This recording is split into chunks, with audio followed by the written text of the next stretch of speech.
สวัสดีครับอาจารย์อาจารย์ครับวันนี้บีอ่านนะครับบีครับบีราวินนะอ่านเป็นคนอ่านคำถามพระอาจารย์ครับผมโอเคครับครับผมครับผม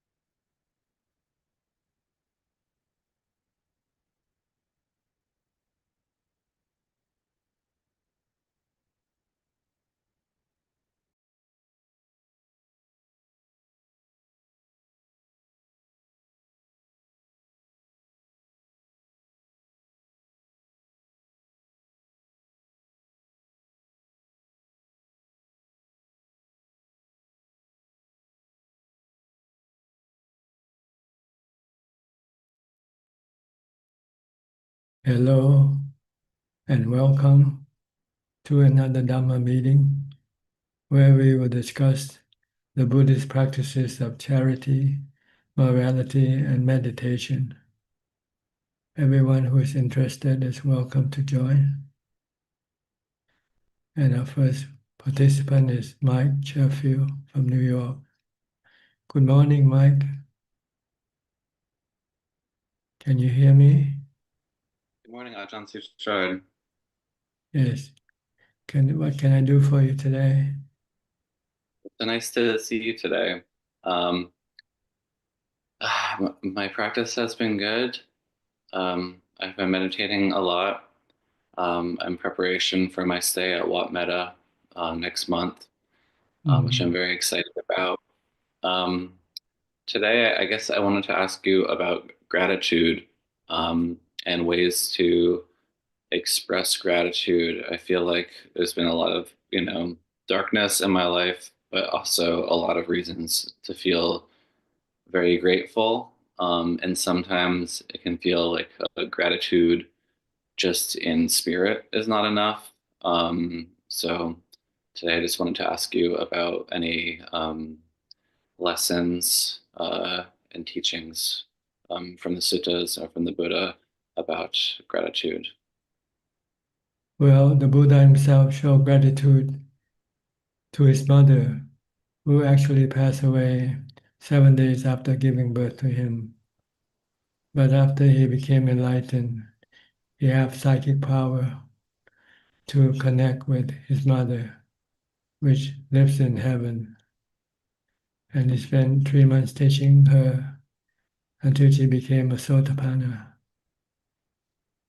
So this is an example of showing gratitude or appreciation to someone who has been kind and helpful and beneficial, benevolent to you. So you do something, whatever you can. But for us, we won't be able to do for those who passed away. We can still do for those who are living, like your parents. If your parents still living, you should show your gratitude from time to time. Like Christmas, you send them gifts and things like that, or go visit them and do something for them. This is sort of thing that you do. Make other people happy. Make people who were benevolent to you happy. It can be anybody, not just your parents.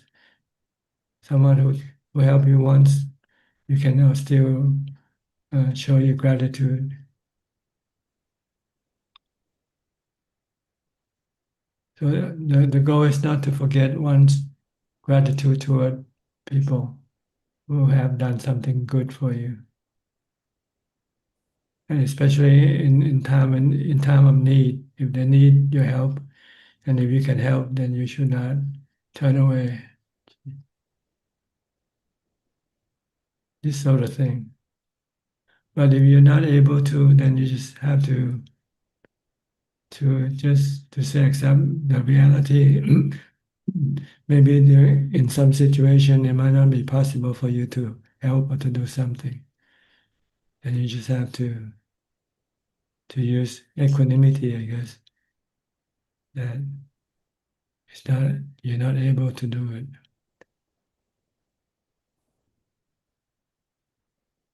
Okay. Is it good to dedicate merit of meditation to those that we want to show gratitude towards, or to those who have passed away? Well, see, merit for meditation is something hard to come by. I mean, you don't succeed when you meditate. You don't get merit. You have you have to be able to enter to jhana before you can have the merit from meditation. See, so in the scripture, there's only mention about dedicating your merit from the dana, the charity that you do. Because when you do charity, the fruit of the charity happens right away. You feel good, you feel happy, and you can send this good feeling or happy feeling for the departed. But meditation, you might not yet achieve that level of peace and happiness in order for you to be able to share it with other people, other beings who's departed from this world. So in the scripture, the Buddha only mentioned about giving dana, giving charity, and then dedicate the merit from giving charity to the departed. Because it's instant, it's like fast food, you know. You go to McDonald's and you can just buy right away and eat. Not like going to a restaurant, you might have to make reservation and so forth before you can eat. So the merit for meditation for most of us hasn't yet arrived, not ripened yet. But you can still, if you like to dedicate just for yourself or feeling good yourself, you can do it. But I don't think it has any effect on the departed.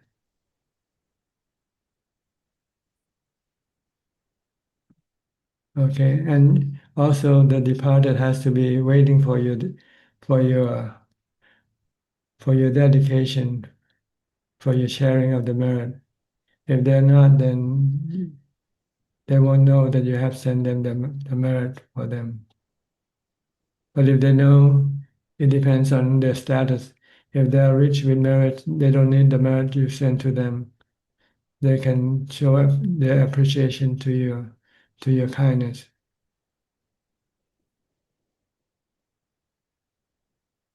According to the scripture, only one type of spiritual being can receive the merit, which are the hungry ghosts. See, the hungry ghosts, they're always hungry for merit, and they cannot make any merit themselves when they are a spiritual being. So they have to rely on people who are still alive to make the merit and send it to them. So anytime you do any charity, you can then dedicate the merit that you have to the ones you think might be needing it. Or whoever passed away and you want just to show your gratitude or your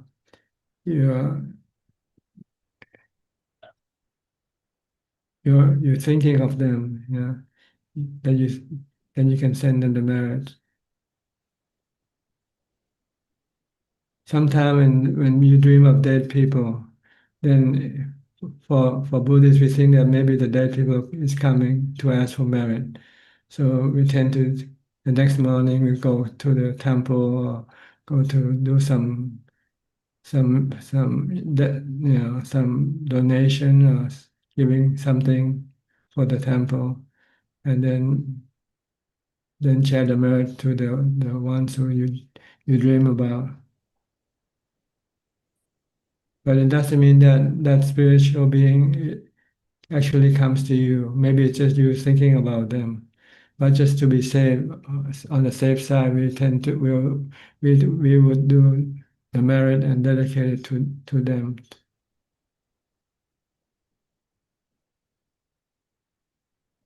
Okay. Thank you so much, Tanajan.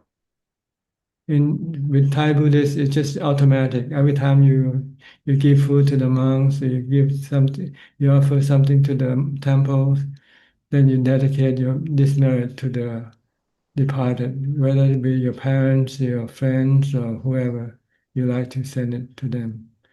It just become automatic, part of the ritual of giving to charity, to the temple, to the monks. And the monk will say a blessing for them. Say, the merits that you have done, will make the people who departed happy and feeling good from your giving. And you also will be blessed with good health and longevity and prosperity. More or less, this is the ritual that Buddhists do every day. Okay. Anything else? Just one, well, I guess one last question. We're talking about making merit for the deceased. I know in the certain traditions, it is there is known as the Bardo period after someone passes away, where they're in the Bardo for 49 days. In the Thai Theravada tradition, do we think about it in the same way? And are meritorious actions more fruitful in the Bardo period before they take on another form? I don't think there is this period in Theravada Buddhism. In Theravada Buddhism, it depends on the good karma and the bad karma that is inside, that is being accumulated in your spirit. If you have more good karma than bad karma, your spirit will go to heaven. If you have more bad karma than good karma, then your spirit will go to the lower realm, the undesirable realm of existence we call hell, or being a hungry ghost, or take birth as an animal. And if should your merit, if your good karma and bad karma equal each other, then both cannot send you to heaven and go to the undesirable realm. Then you will be going to a human realm, waiting for a human birth. So this is more or less the theory behind rebirth, where to go. If your good karma is more than bad karma, you go to heaven or happy realm of existence. If your bad karma is more than your good karma, then you go to an undesirable or unhappy realm of existence. If your good karma and bad karma equals each other, then you go to a human birth. So when we die, so should we die today, our good karma and bad karma will then come and take our spirit, depending who is stronger. If the bad karma is stronger, it will take us to the undesirable realm of existence. If our good karma is stronger, then it will take us to heaven. And heaven and undesirable realm of existence is dreams. They are like dreams. Like when you go to sleep, sometimes you have good dreams and sometimes you have bad dreams. Good dreams are created by your good karma, and bad dreams are created by your bad karma. So you can experience a sample of your future in your dream when you go to sleep. If you have lots of bad dreams, it's telling you that you're gonna be going to hell when you die. If you have good dreams, it's telling you that when you die, you'll go to heaven. If you don't have any dreams, maybe you will go to a human birth. No good dreams or bad dreams. If your dreams are neutral, not neither good nor bad, then you go to a human birth. If you don't have any dreams, it means you have jhana. Then you go to a higher realm of the Brahma realm of existence.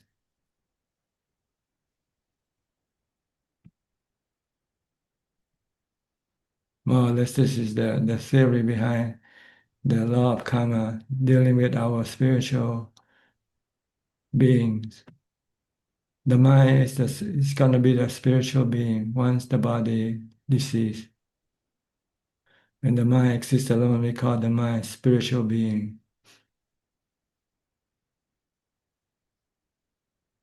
Okay? Thank you very much. All right. Next, Dash from the UK. Hello, Ajaan. Uh, I have two questions. So, for Anapanasati, when you're meditating, I noticed that in some of your answers, you usually say focus on the tip, Yes. but so because sometimes I don't feel the breath on my tip, could it just be focusing anywhere that you feel the breath? Yes, yes. That's the point of contact, the breath and the body.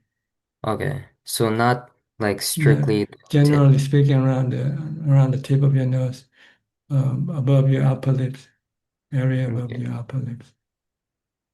okay. But I usually feel the breath around here. Okay, doesn't matter. But you Okay, don't okay. follow your breath in or follow it out. You stay at I, one point because you okay. want to still the mind. If you follow the breath in and out, then your mind is still working, so it cannot be still. So you follow it where you feel the sensation? You just watch that just the point of where the air feels, the sensation of the air, and I don't see. follow the air into your body or going out of your body. Just watch at that one point only. So the mind Okay, doesn't have to work. You want the mind just to be watching. okay. And for daily life, if you're being aware of your breath, do you also focus on the sensation or do you just focus on your breathing in and out? On your daily life, it's hard to watch your breath. It's easier to watch your body, what your body is doing. So watch the action of the body instead of watching the breath when you are doing something. If you're moving around, doing something, pay attention to what you do. Okay. The, And the goal is to stop your mind from thinking about other things. You want it to stay here and now with the body or with the breath. If you're sitting, then you watch the breath. okay. And so recently, I don't know why, but I've been getting very lazy recently. Is there anything that I can do to combat this? Yes, well, it's normal. And first, you have to accept that it's normal for the mind to fluctuate, sometimes from energetic to being lazy. So when you're being lazy, you should use some stimulant to stimulate your mind, which is by thinking about death, or by thinking about sickness, some kind of you know situation in which you will not be have the time to meditate. Mm. So then you can tell yourself that you better hurry and do your meditation now when the time is still here for you, because tomorrow you don't know what's going to happen. But I thought contemplation was something that isn't good without jhana. This is to stimulate your laziness. That's I all. see. It's not contemplation all the time. It's just to kickstart the mind to get into action. Okay. Yeah. This is not contemplation in the sense of vipassana, in which you think all day about the subject of your contemplation. Okay. That makes sense. I will practice this then. Thank you Okay. very much. All right. Next, Maria. Hi, Maria. Where are you now? Hello, Tanajan. I'm now at home in Ex- Russia, Uh-huh. but in about 3-4 weeks, I'll go to Thailand. So for 10 days, we participate in Vipassana course in Dhamma Sudhalaya Sakhon Nakhon. And then we go for 3 days to one small monastery. And after that, we come to Wat Yan on the 18th of March with a Russian group. Okay, good. Yeah, so we'll be very happy to see you. And meanwhile, I got a few questions from our community that they asked me to ask on their behalf to you and translate the replies. Sure, go ahead. So the first one is, what Ajaan can advise us to learn how to disidentify with thoughts and feelings? To identify or not to identify? Not to identify, to disidentify, not to identify thoughts and feelings. Just look at it like you're watching a movie. Something else. It's not you. You're just, the mind is the watcher, and the thought and feelings are the thing you see on the screen of a movie screen. In order to be able to do this effectively, you have to practice meditation until the mind becomes calm. Then the mind will stop reacting or performing. If the mind is not still, the mind will be influenced by delusion to think that it is the one who thinks, it is the one who feels. But in fact, it's not. See, and you have to separate the mind from the action, from the feeling, and from the thinking. In order to do this, you first have to meditate until you get to jhana. Once you get to jhana, the feeling and thinking will stop temporarily, and all you have left is the knowing. And then you say, "This is me. I'm the knowing." See, the thinking and the feeling is no longer here; they are gone. So and after you come out of meditation, then you have to remind yourself with thoughts that I'm not feeling, I'm not thinking.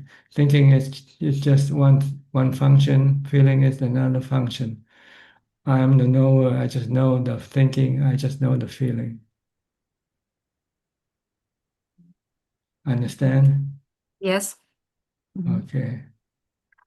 Thank you very much. And next one is how to be able to carry on our meditation practice equanimously when we live lay life and we are involved with passions and lots of duties. You cannot. You have to go to retreat to do it. First, you have to go to retreat to be separated from the world of your activity. You have to be doing nothing, and then you can then devote your time for practicing meditation. So you need to go to retreat from time to time. In Buddhist, we have Buddhist holiday once a week, like Christian have the Sabbath day. In Buddhist, we have we call observance day, in which you observe the 8 precepts and practice meditation in the monastery for 1 day and 1 night. And if you succeed and you want to practice more, then you can increase your day of practice from once a week to twice a week to 3 days a week and so forth as you move along. Eventually, you might want to become a monk or a nun. Then you can have all the time to do the meditation practice. Thank you so much. So you have to start with at least once a week. Yeah, once a week you should have a day off for meditation and keeping the 8 precepts. All right. Anything else? Yes, thank you so much. Next question is one person is asking about his sister. His sister is now sitting a retreat for 10 days, and he is asking if it is possible for him to help her from the distance because it's her first meditation retreat and he wants to share with her metta or some kind of inspiration. Is that possible to do from the distance? No, you have to. Well, you can communicate. You have a phone, you can talk to her, can give inspiration. Like you coming to this Zoom meeting to get inspiration from our meeting here. You can do that. but you cannot send if you don't have psychic power, and if she doesn't have any psychic power, then you cannot use the mental wave to communicate with each other. Because in our tradition, we often practice metta. It means like wishing well-being for all the living beings. So maybe It's they can. it's a misunderstanding. The way you share your loving kindness is not by thinking. You share your loving kindness by acting, by doing. So you have to meet each other first. When you see somebody, you say hello to them, smile at them. This is sharing your loving kindness toward them. Not when you're alone and think about somebody and say, I'm sending my love to you. They don't know that you're doing this. You have to show it when you meet the person, it's himself or herself, and show your love by being nice, being kind, by treating the person nice and kind. This is sharing of loving kindness or metta. Not when you're alone and meditate and then you say, I'm going to spend this through my mental wave to that person. It's not possible for us to do this. We have to do it through physical means, by our physical action. Okay, understand. And two last questions. One is how to understand your true desire. So one girl is asking when she doesn't understand now what to do in her life. So how to understand what to do, what will be the best for other people, what will make you happy, how to understand that. Well, there are two types of happiness in this world. One is sensual pleasures. This is what most people do to be happy. They have to use, they have to have things to see, things to hear, things to drink, things to eat, places to go to see things and hear things. This is what we call sensual pleasure. The happiness through the sensual organs, through your eyes, ears, nose, and tongue and body. This type of sensual pleasure has negative result. It has a negative result. I mean, besides keep making you happy, it can also making you sad when you do, when you're left alone and not being able to have these things. So they are like addiction to this thing. You have to have them all the time.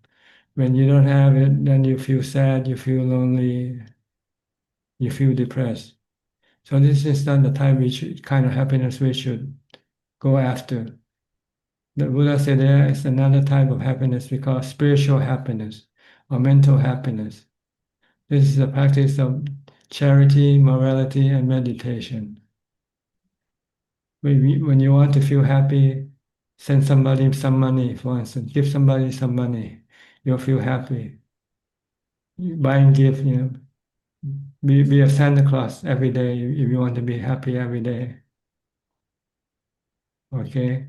And then keeping the precept also will make you happy because you know you're not hurting other people. When you need some money and you see somebody laying some money around, you don't want to take it. You don't want to hurt that person. Even though you want badly the money, but if you keep the precept, then you say, I cannot take that money because it will hurt that person more. So this, by keeping the precept, it will make you feel good also. Then you are morally responsible, have moral responsibility. And the third one is to practice meditation. When your mind is calm, you feel happy. And all this happiness doesn't have any side or negative effect. Whenever you cannot do it, it won't hurt you, like with sensual pleasure. Okay? So take the mental happiness or the spiritual happiness. Dana, Sila, and Pavana. Translation, generosity or charity, morality, and meditation. Thank you very much. It makes me very happy when I share food with my friends or buy food to somebody. It really That's makes, right. it Yeah. creates instant happiness. Yeah. Yeah. Okay. Anything Yes. else? One last question. So Okay. it's kind of big question, but I ask it short, not to take much time. So one girl, we live in Russia and we often disagree with the actions of our government. So she says we live in very dark times, but we are kind of more or less spiritual people. So we practice meditation. She practices for a long time, and she is asking how to understand what kind of our actions can help the world in the best way. Should we only meditate, or should we oppose our government, try to fight for freedom, to share the fruit of our meditation to somebody? She is asking for some advice from Tan Ajaan. So in short, the question is, what is the best way to serve the world in these difficult times? Same way with the previous answer is practice charity, morality, and meditation. You can help the world by sharing what you have, your money or your wealth or whatever, to those who are in need. And you can avoid hurting other people by keeping the precept. And you can stay put and not hurting or be a bother, be a problem to other people by meditation. When you meditate, you won't create any problem for anybody. That's the only thing you can do as a person. You know, we are just a small sand pebble in a sea. We cannot do everything to to change the world. Only thing we can do is just this practices of being nice and kind to other people, not hurting other people, and keep yourself happy by meditating. So we should not try to involve in political actions, only with our morality meditation and developing of our wisdom. It depends whether you have the ability to do so or not. Sometimes you might be in a higher position, like you might be a prime minister or whatever, then you might be able to do something more than if you are an ordinary person. But you still want to do it in a way that you don't hurt other people. You will always have to keep the precept. You maintain the precept regardless of whatever you do. You don't want to hurt other people. So do whatever you can under your own capacity. If you can do more, do. If you cannot do, then you just do as much as you can.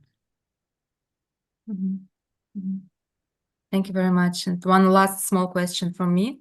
So I often participate in retreats, and we need to feel very detailed form about our mental condition and physical conditions and so on. And one of the questions is if you have some psychic, some problems.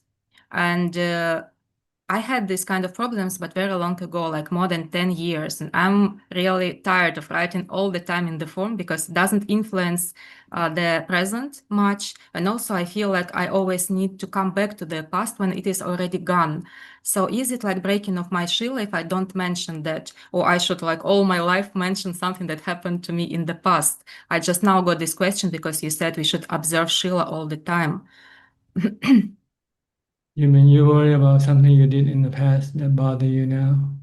It's not like I worry about that. I mean, I had some psychic condition in the past. Now I don't feel it's much related to the present. But the question is if you ever had some psychic problems. And when I write it every year, I feel like I cannot let go of my past. I always need to remember, and all my life I need to write it down. It feels not right. But if I don't mention it, it means I'm kind of lying. I'm not like mentioning something. So it's kind of conflict inside of me whether I should always write or not. Well, you should stay in the present. Now you know how to stay in the present by using mindfulness, by either by reciting a mantra, Bhutto, Bhutto, or meditate.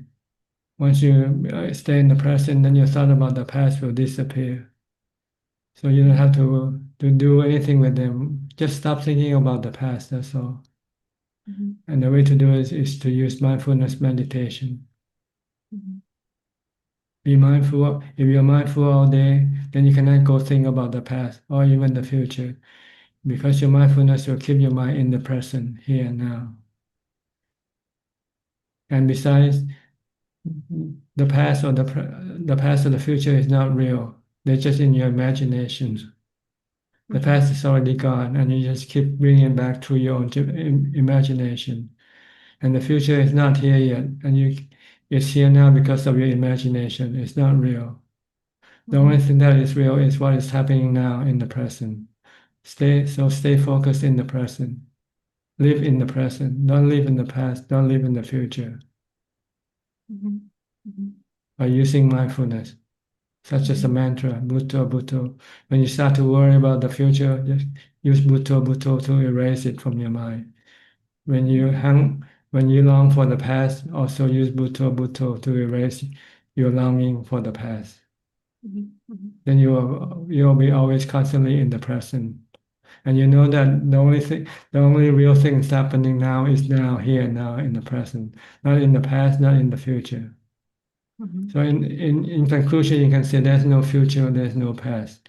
There's only present. That just keep moving on and on and on. That's all. Okay, So thank stay you. in the present, control your mind. Once you if you can control the present, then the future is in your hand, your past is in your hand. Thank you very much. It's very clear and very helpful. And I was very happy to see you, and I'm looking forward for all of us to meet you in person in 1.5 months. Thank you so much. Okay, good. Okay, good luck. See you then. Bye-bye. Bye-bye. Thank you. Okay. Next, Professor Ken from Switzerland. Good afternoon, Ajaan. Yes, can I do anything for you today? I'm happy today, Ajaan. Don't have any questions. Why are you happy? That's a tough question. You have no cravings, right? I'm contented with That's the way right. things are going at the moment in the If practice. you don't have any craving, then you're happy. Yeah. As soon as you have craving, you will not be happy. Indeed, yeah. So everything's okay at the moment, Ajaan. That's good then. Good to hear. Okay. So no question from you today? No question. Okay. Nice to see you again. Thank you, Ajaan. Next, we'll go to Jordan. Hi, Jordan. Still in Chiang Mai? Good evening, Ajaan. I'm still in Chiang Mai, yes. Enjoying the weather? Enjoying the weather, yes. It's nice and cool, huh?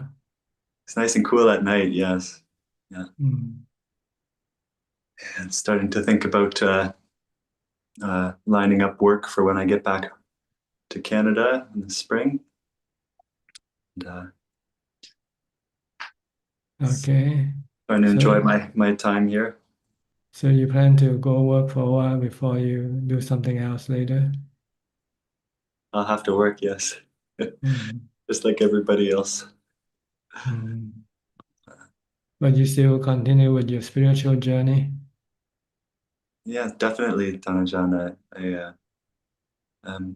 But I'm not ready to go live at a temple long term right now. Not planning to have a family, do you? I'm not planning on it. Okay. Of course, Yeah. That's I've sometimes considered that in the past when I've been in a relationship and been in love, then it becomes a possibility. So you never know. Have to be careful. But I have one question about practicing metta, and that came to me when Maria was asking her questions. And I understand that to practice metta, it has to be sort of by generosity and doing kind things for other people. And I wonder if we want to sort of prepare ourselves to react in kind ways, and to sort of be ready to when we meet people to be act with metta. Maybe this practice of metta could be helpful when we're on our own, to sort of as preparation. Do you think so, Tanajan? To prepare our hearts to sort of be ready to act in kind ways? Yes, definitely. I'm sorry. Definitely, it's good to be prepared. But sometimes, when in real situation, even when you're prepared, when you run into some situation that cause you to have anger, you might not be able to show your kindness. So the best way to prepare is to have mindfulness, Okay. because the mindfulness will be able to control your bad emotions. Then when you have no bad emotion, then you have good emotion. Then it's easy for you to give metta to people when you have good feelings. But if you don't have any mindfulness, you let your mind run up and down through the emotional, scale. And when you're in the bad mood, then you will not be able to show kindness or metta to other people. But you're constantly preparing your mind to be calm and peaceful, have equanimity, then it's easy to give metta to other people. This is the way to prepare, not to act. You don't act, say, I'm going to show kindness by smiling to people or saying nice things to people. You cannot act, because when you run into the real situation, you might not be able to act like you prepared for. When you run into a difficult situation dealing with some people who is bad, for instance, you can, but if you have mindfulness, it will be a lot easier to deal with the situation.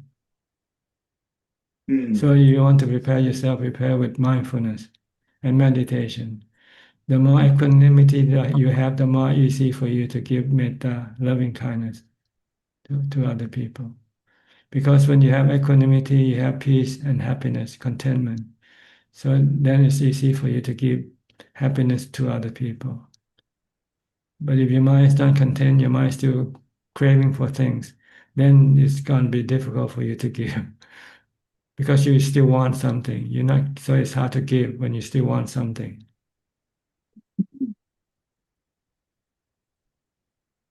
This makes sense. Well, you can watch yourself on days when you are content, you feel good, you feel happy, you feel you can be generous, right?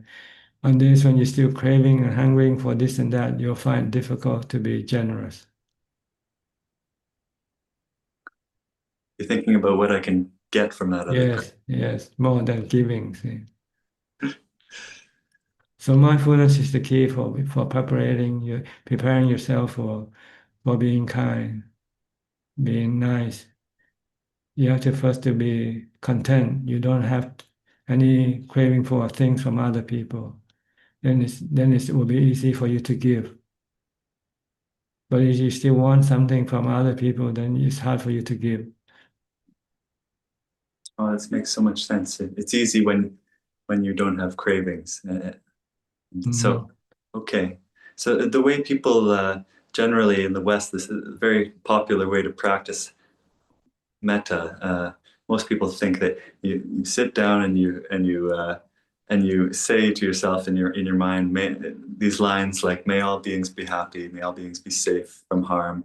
May all beings meet with the Buddha's teachings and become free from suffering." And this can feel really. You can have this real feeling of love for other beings, and maybe it's a way to develop mindfulness at the same time. But maybe not to the level that Tanajan Yes, wants. you have to use anapanasati to get to the deeper level. Okay. And You can use metta meditation when you are still angry with somebody, for instance, and you say, "I should not be angry. I should forgive that person." This is loving kindness. Yeah. And then when your mind calms down from anger, then you have to use mindfulness of the breath to bring you deeper into calm, not by reciting the the Metta Sutta, the verses.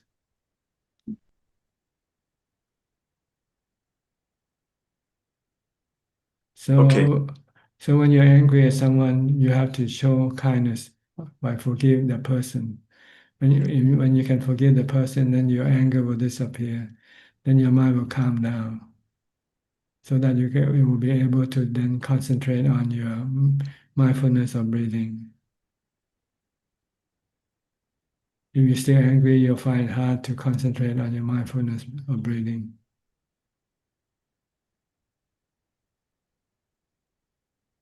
Okay. So we'll use it more as an antidote to the That's to hindrance. anger, to anger. Okay. Okay, good.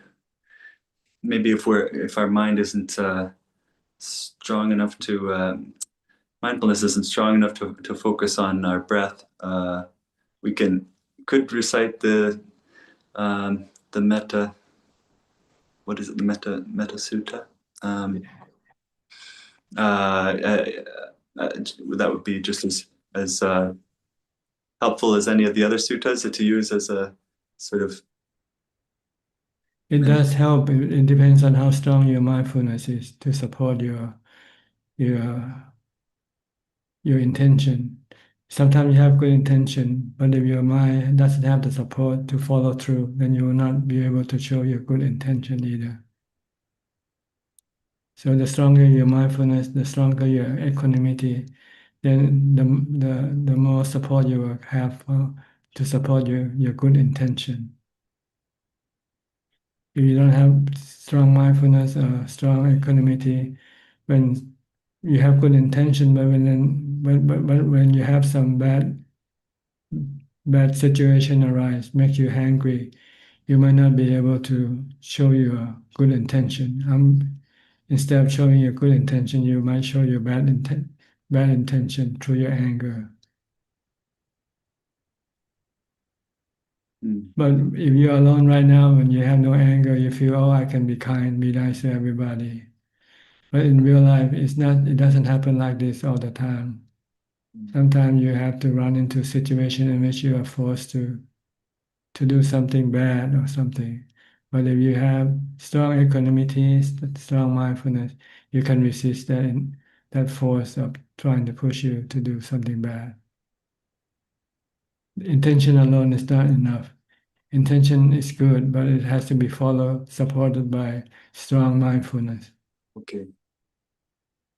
So that allows us to make the intention into intentional action. Right action. Yeah, intention to do what you intended to do, not the opposite. You have good intention, but when you get angry, you might forget your good intention, Yeah. and you react the other way. But if you can maintain good, strong mindfulness, then you can still maintain your good intention and follow through with your good intention. Even the situation might make you angry, but you can still overcome the anger with your strong mindfulness. Okay. So I think you should use mindfulness practice as a way of preparing yourself to be nice and kind to other people, not by just reciting the word, may all beings be well and happy. Then when you see somebody step on your toe, you get angry at that person already. You see. Right. If we have strong mindfulness, we just You like can stop your anger and continue with your good intention. Okay, may all beings be well and happy.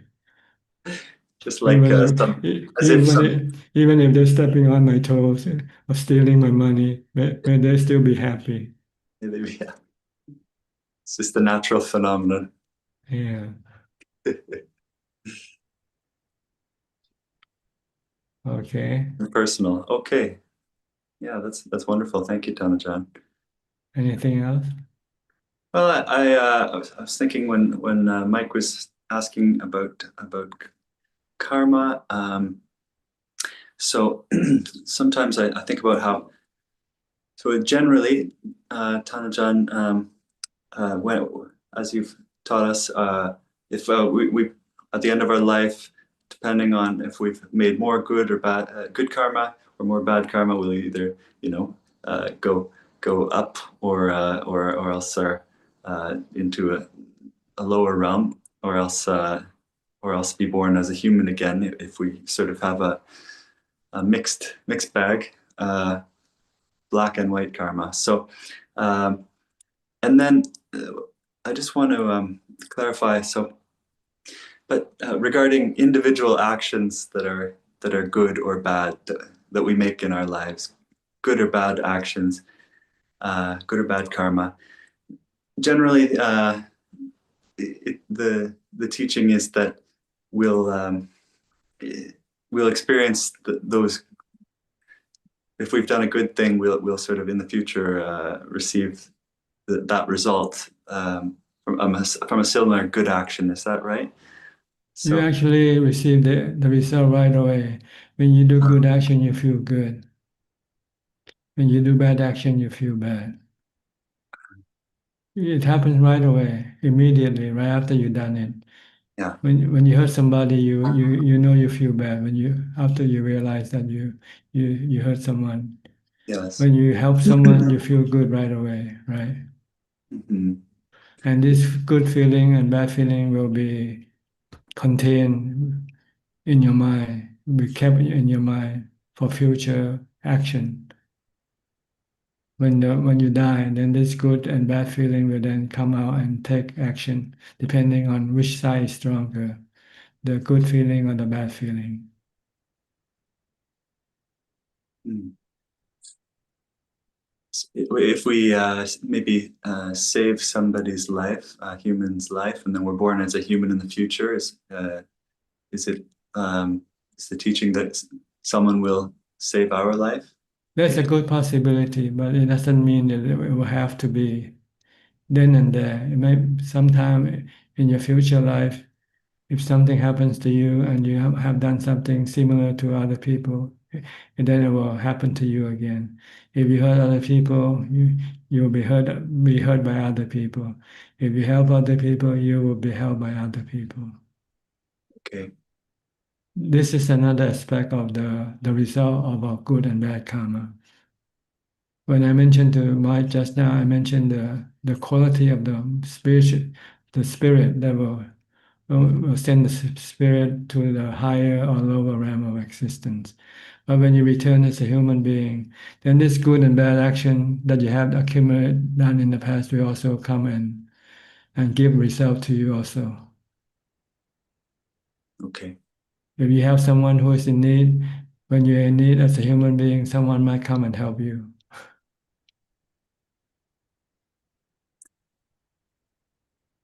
And this is how karma is kind of neutralized. Is that right?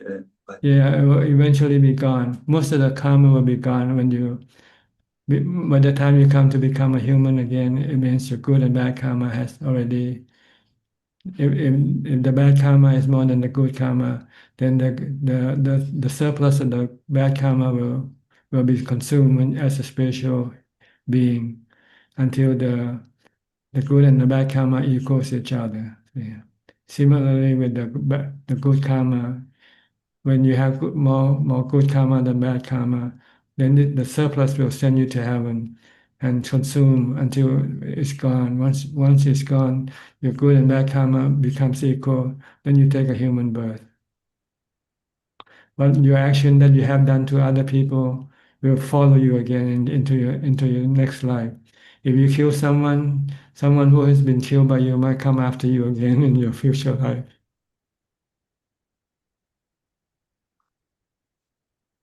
If you help someone, they will come and help you in your future life.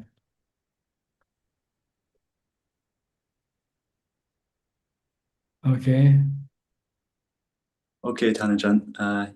Yes, that's clear. And then regarding paramis. These are sort of mental qualities, like that's another aspect of karma, isn't it, Ajaan? They are good karmas. The 10 paramis are the 10 good karmas. That once if you fully develop, will make you become a Buddha. You need these 10 good karmas to become a Buddha by yourself. Okay. To be a self-enlightened Buddha, Mhm. not being enlightened by somebody else teaching you.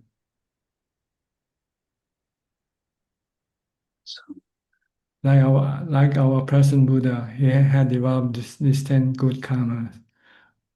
And this enabled him to be able to become enlightened by himself, because he couldn't find any teacher to teach him how to become enlightened, how to stop rebirth.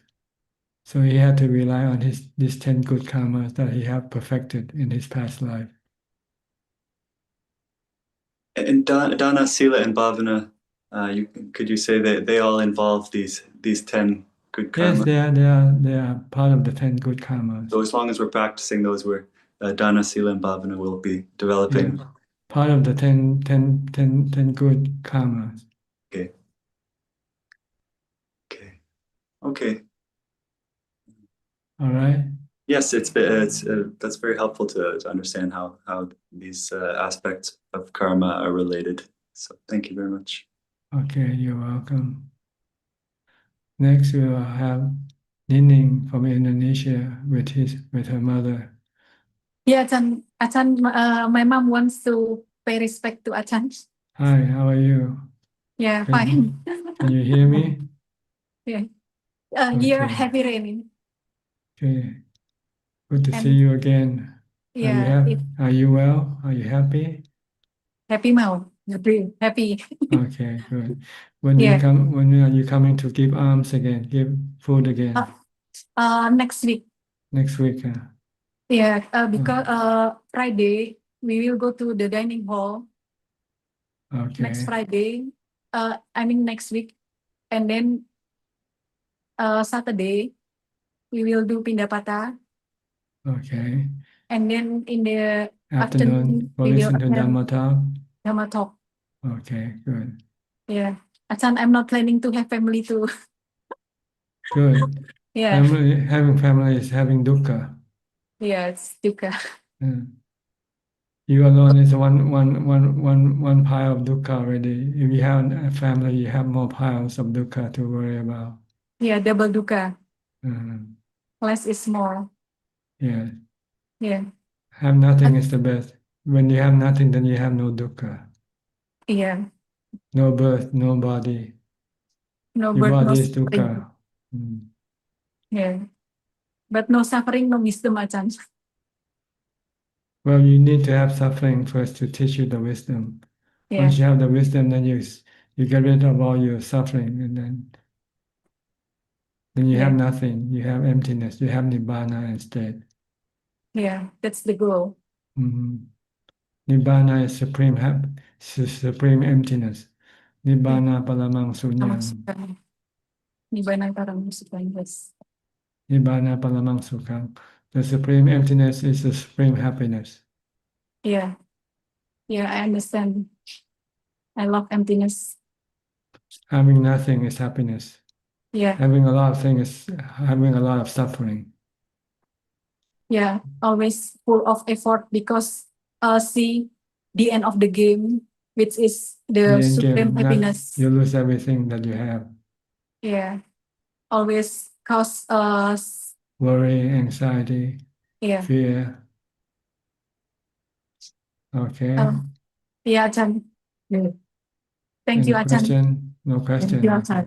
Okay. Actually, my mom scared because there are rumor in Indonesia that there will be 7 days blackout, Achan. Like what happened in Amsterdam and in Iran, blackout the electricity off for 7 Okay, days. that's emptiness then. That's good. Yeah, that's No why. light is good. So you don't Now, have to do anything. You go to sleep. yeah, for me it's good, and also I also tell my mom, don't worry, we can sleep. Meditate. You can meditate. You don't need light, Yeah, my electricity mom. to meditate. Yeah, my mom recite Budo. Yeah. That's why I try to calm down my mom Yeah, because you have to look at things like the weather. You cannot predict or you cannot prevent the weather from happening. yes, Sometimes you have good weather, sometimes you have bad weather. Just let it come or go through it. yeah, The worst and that can thank happen to us is our body will die. That's all, and that's gonna happen anyway, regardless of whether you have good situation or bad situation. yeah, that's the end of the game. Always see the Yeah, always Anicca. think of the end game. Then you will not be afraid or Yeah. worry about anything that will happen in between. That's why thanks because I follow Achan teaching that I have already practiced Mm. no electricity for 7 days. So I'm well prepared. But Yes. yeah, meanwhile I still calm my mom down because she's still scared sometimes. Yeah, And because you're not used to having a different situation to live. You used to have all the comfort around you. So maybe when you don't have any comfort, you start to worry about it.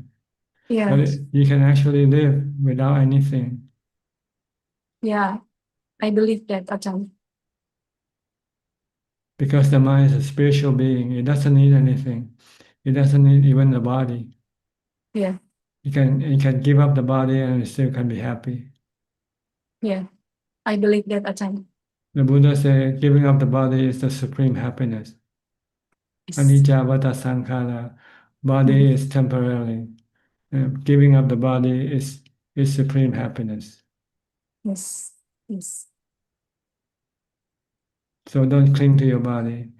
yeah, Let it go when the time comes for it to go. Let it go. Mm. You feel happier than trying to cling to it. yeah, The more you cling to it, the more suffering you will have. yes, When you don't cling to it, you let it go, then there will be no suffering. yeah, There will be happiness because you don't have anything to worry about anymore. If you still have a body, you have to worry about how to feed your body, how to look after your body, how to look after your body. But when there's no body to look after, then there's nothing. yeah, that's true. Okay, but you should not kill yourself. Okay, this is wrong. Yeah, Also. no, I won't do that. You just There will be. you have to let it happen naturally. Let the body happen naturally. I don't want to Because enter through. killing is when you kill something, it means you have hatred. The hatred is defilement, and it can send you to hell for killing even your own body. Yeah. Yes, Ajahn. So you have to look after your body as good as possible. But when the time comes for you to let it go, let it go. Yeah. Okay. Okay, Ajahn. All right. Thank you so much, See you Ajahn. then. See you Yeah, soon. see you next week. Yes. Okay. Thank you, Ajahn. You're welcome. Bye bye. Bye-bye. Next, Ricardo from Spain. Hi. Good evening, Tanajan. I hope Yes. you are well. Yes, I am. Thank you. And you?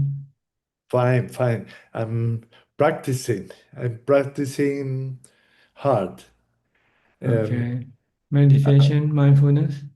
Yes, yes. I, I have increased the time of practice, adding a period of walking meditation before sitting meditation. Every period, half an hour of walking Good. meditation. Good. And I for me it's easier. It's easier to focus on the feet while walking. While sitting is more difficult. I'm using the breath and I'm trying to find out the what is the right effort in the practice. No? Not to be not too tense while practicing, and to be not too loose, the right balance. So I'm and I have been reflecting on the relation between cravings and restlessness also, no? So I'm practicing as much as I can, no? Yes, the key to your success is mindfulness. So you have to keep being mindful all the time, continuous mindfulness. Then your cravings or your restlessness cannot come up. But when you're not mindful, then your craving and your restlessness can come up. And as far as the middle way or how much you should practice depend on your strength. The time that you can meditate, for instance, if you try to meditate more than you can do, you might not be able to do it. Then you can become frustrated. If you do less than what you can do, then you're not taking advantage of your ability. So you have to find the balance between the two. How many hours is too many, or how many hours not enough? So this is the balance you want to find out for yourself.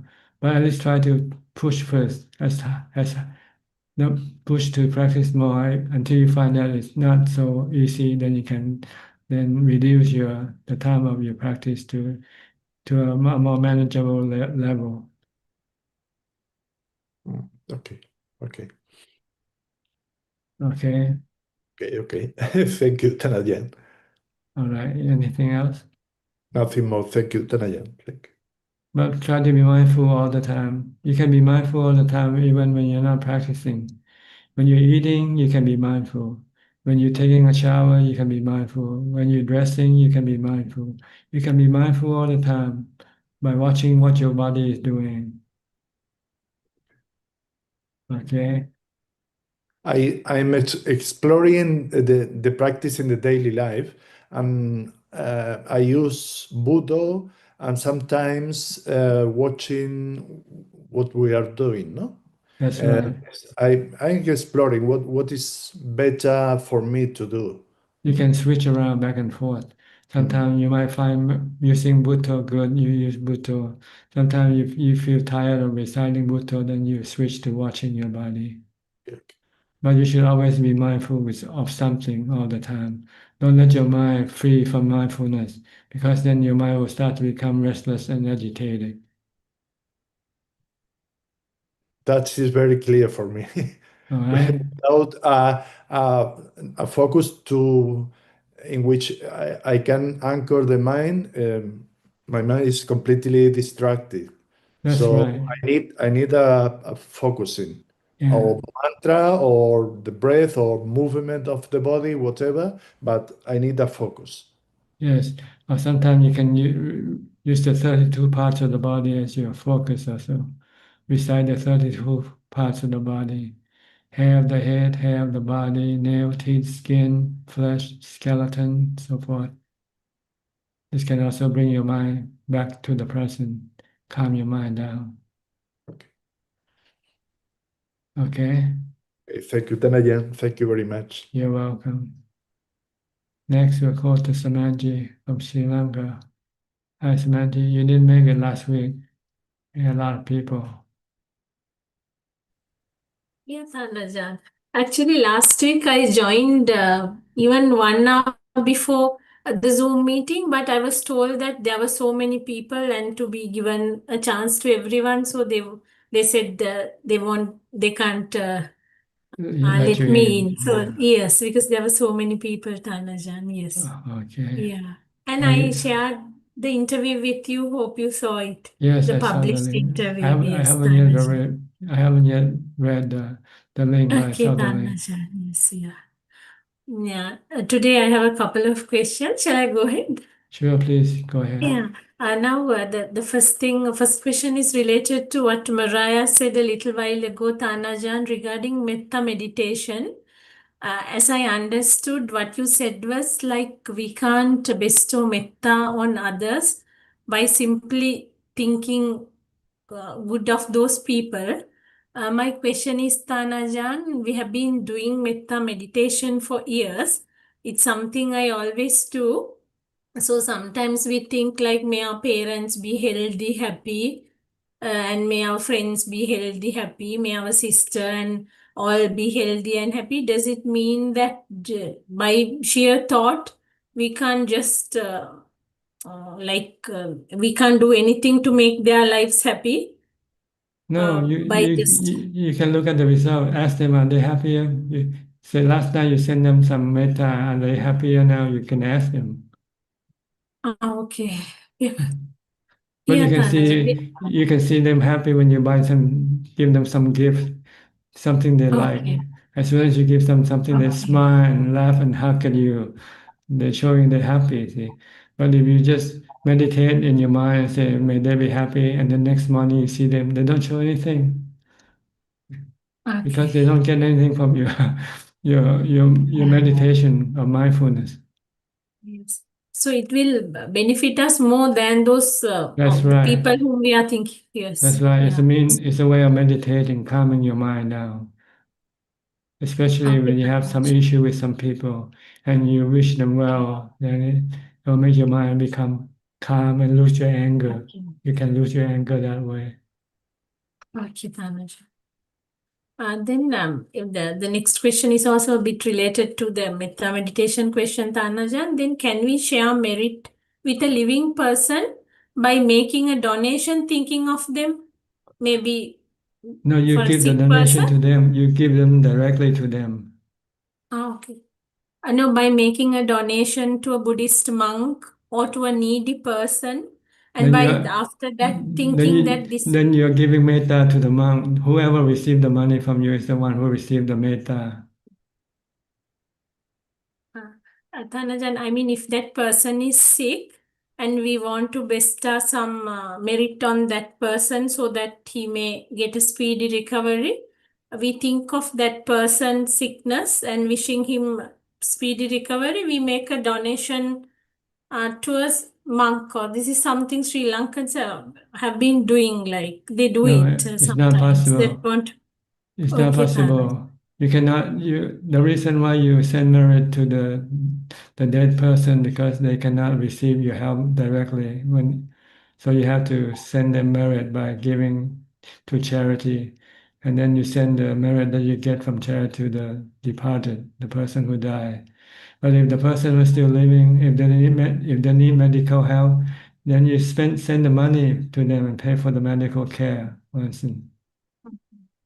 Okay, Tana. Thank you very much for your clarifications. That's something Okay. we have been doing. And my second question is also related to something you said a little while ago, Tanajan. I think you mentioned about dreams, and you said like if a person continuously see bad dreams, then that person's next birth will be bad, and if he sees good dreams, his next birth will be good. Like, I just want to know more about a little more about that, Tanajan. I mean, the next existence before you go become a human, Okay. you exist as a spiritual being, whether in heaven realm or in the undesirable realm. See, if you have bad dreams, it means you're gonna have undesirable realm as a spiritual being. If you have good dreams, it means you will have heavenly existence in a spiritual realm, but not as a human. See, as a human, it also will have effect on you whether you when you have good karma when you're born next time you'll be maybe richer, more beautiful, more happy. If you have bad karma, you're born not as good looking and have maybe not have long life or not healthy, not good health. Your financial status might not be so good either from your bad karma. This can affect your future human life. Okay, Tanajan. Thank you for your answer. My next question is, Tanajan, quite a few non-Buddhists also read my interview. Could you tell me, like, what's the simplest way to explain Anicca, Dukkha, and Anatta to a non-Buddhist reader, Tanajan? Anicca mean everything is changing, is change. Anicca means change, never the same for one moment. You are now one. You are now here. You are now like this at this second. The next second, your body already change, slowly changing, but we cannot see observe the change. So everything is constantly changing. Nothing stays the same all the time. And they have the path of, of, of coming into existence, and then they will eventually cease to exist. This is what anicca means. You're born and then you will die. Everything is temporary. Nothing lasts forever. Okay, this is anicca. Anatta is a natural phenomenon. They are all natural phenomena in which you cannot interfere with the process. You cannot interfere with the process of birth, aging, sickness, and death. You cannot interfere with the process of change, for instance. You might be able to do it, some minor changes, but you're not the total picture. You cannot change. You cannot interfere with the total picture. Okay, this is anatta. It's not under anybody's control. It's not under your control. It's not yourself. It's like the weather. The weather is something we cannot control. The body is similar, and all the situation that's happening now in the world is anicca, anatta. It's not under anybody's one person control, but they play a part in making things change, making things bad, or making things worse. And these are we call these things conditions.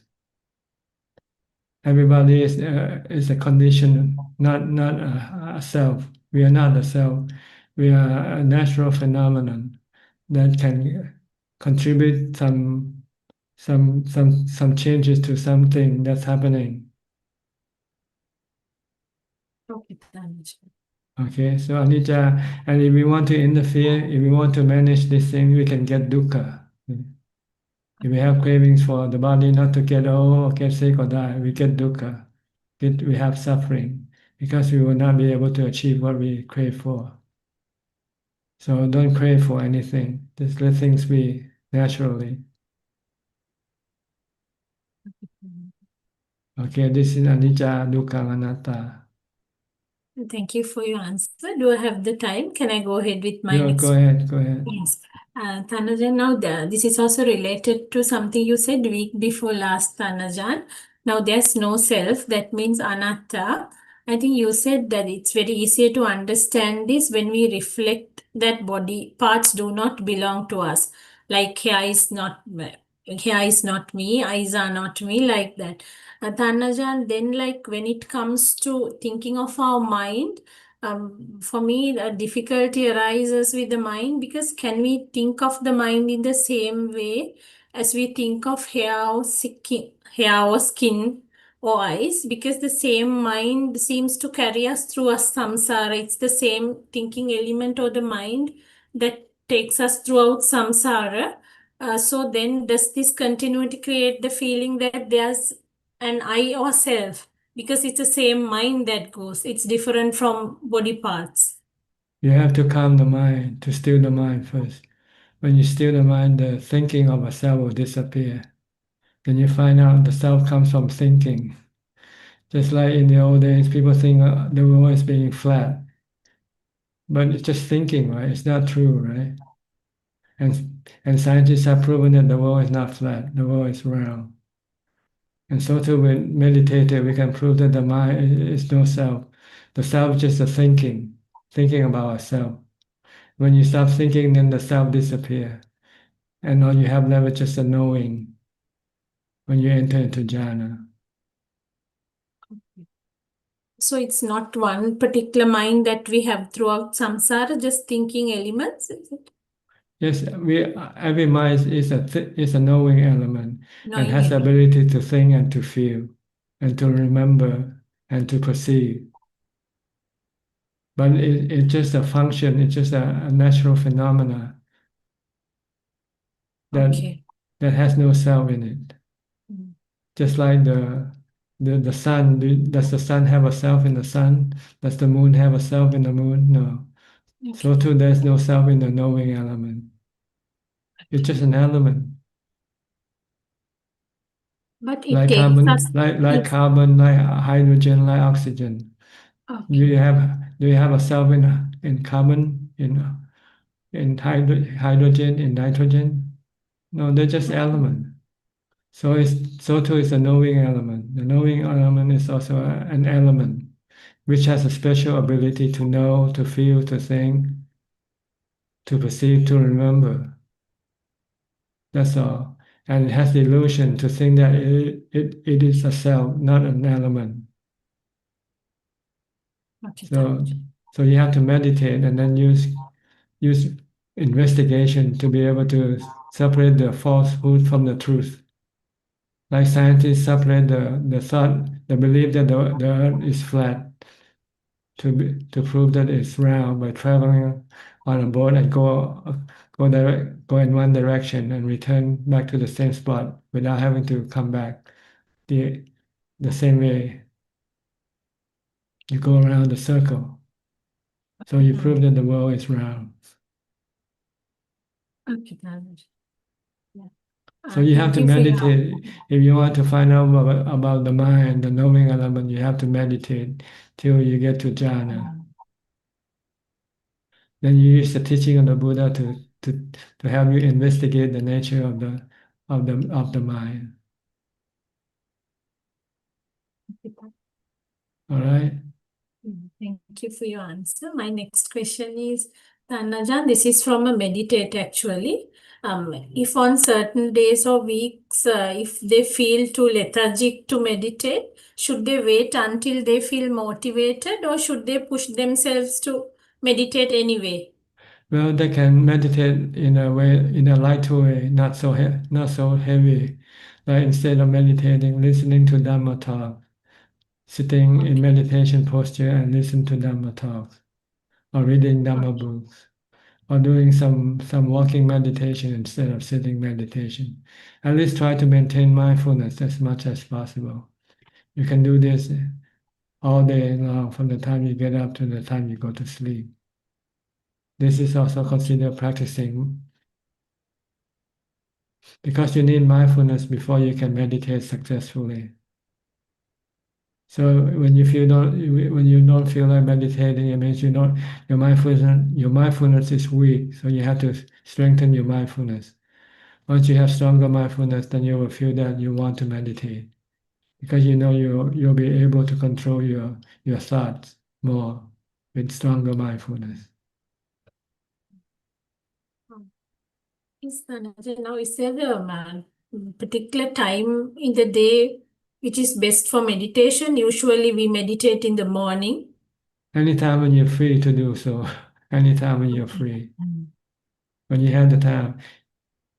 Even when you go to the toilet when you're alone, you can meditate for 5 minutes if you like.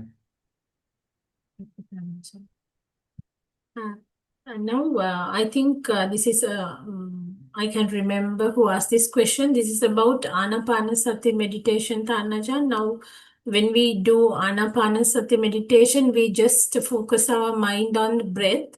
But I think I have read that like we have been asked to observe our breath.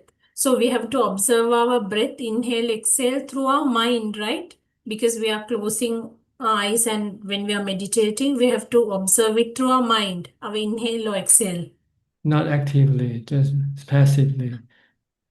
You just focus your mind on the tip of the nose and you passively know that the breath is going in, the breath is coming out. But you don't have to do it actively. Your main action will be just to stay focused, pay attention to the breath, the contact of the breath to your nose. Stay at that one point. And the goal is to stop your mind from thinking about other things. If you're not watching your breath, then you can go and think about somebody else or some other thing. So, but if you keep watching your breath, then you cannot go thinking about other things or other people. So the goal is to stop thinking really by watching your breath.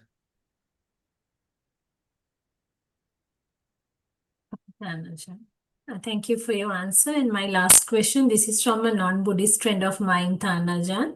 She asked, if there's no true self according to Buddhism, why do Buddhist texts often speak of karma and responsibility as if a person exists? This is how she put it. It's not a person who acts and who receive the consequence of the action. It's the knowing element that acts and receive the consequence of the action. See? So the karma still works without a self. Okay, As long as there is action, there will be consequence of the action. If you do good karma, good feeling arises. If you're doing bad karma, bad feeling arises. See, this is all phenomena. They are not self.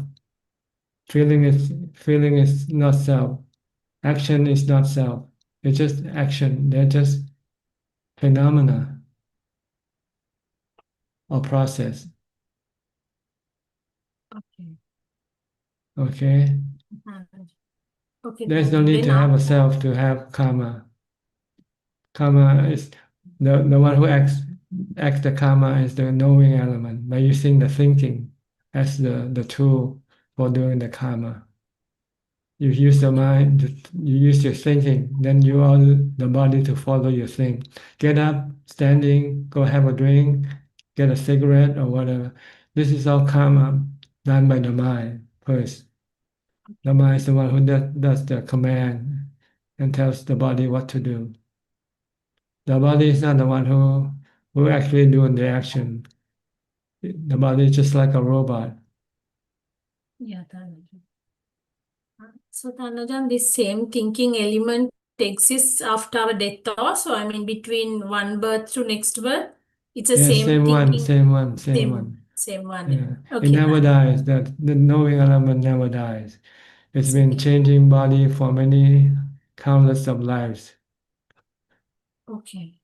and will continue to go on changing with new body until it became enlightened, until it become a Buddha or a noble disciple. Then they will stop changing the body, changing existence. They'll stop action. All action will come to an end. Then all consequences of action will also come to an end when there's no more rebirth. Thank you for your answer, Tanajan. That's all I have for today. Wish you Okay. good health and happiness. So nice talking to you, Tanajan. Thank you for your question. I think they are useful for other people also. Thank you so much, Tanajan. Okay, you're welcome. Okay. Next, we'll go to Sim from Penang.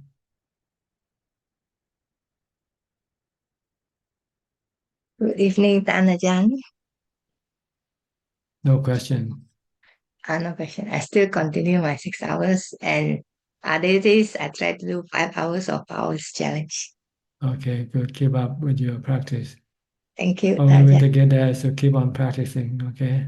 Okay, thank you very much. You cannot get there by thinking only. You have to do the action. Yes. All right? Yes, Okay. thank you very much. And Kek, and so also from Penang. Ajaan, good evening. Ajaan, I watched a Facebook on Walk for Peace.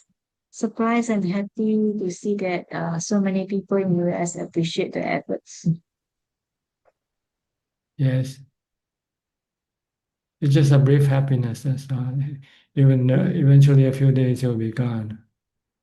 So stick to the more lasting happiness by meditation. Mm. Okay. Yeah. It's more like a sideshow, nothing else, nothing more, nothing less. Okay. Okay. Don't be Thanks. sidetracked by this phenomena. You should stick to your meditation practice. That's your main vehicle for happiness.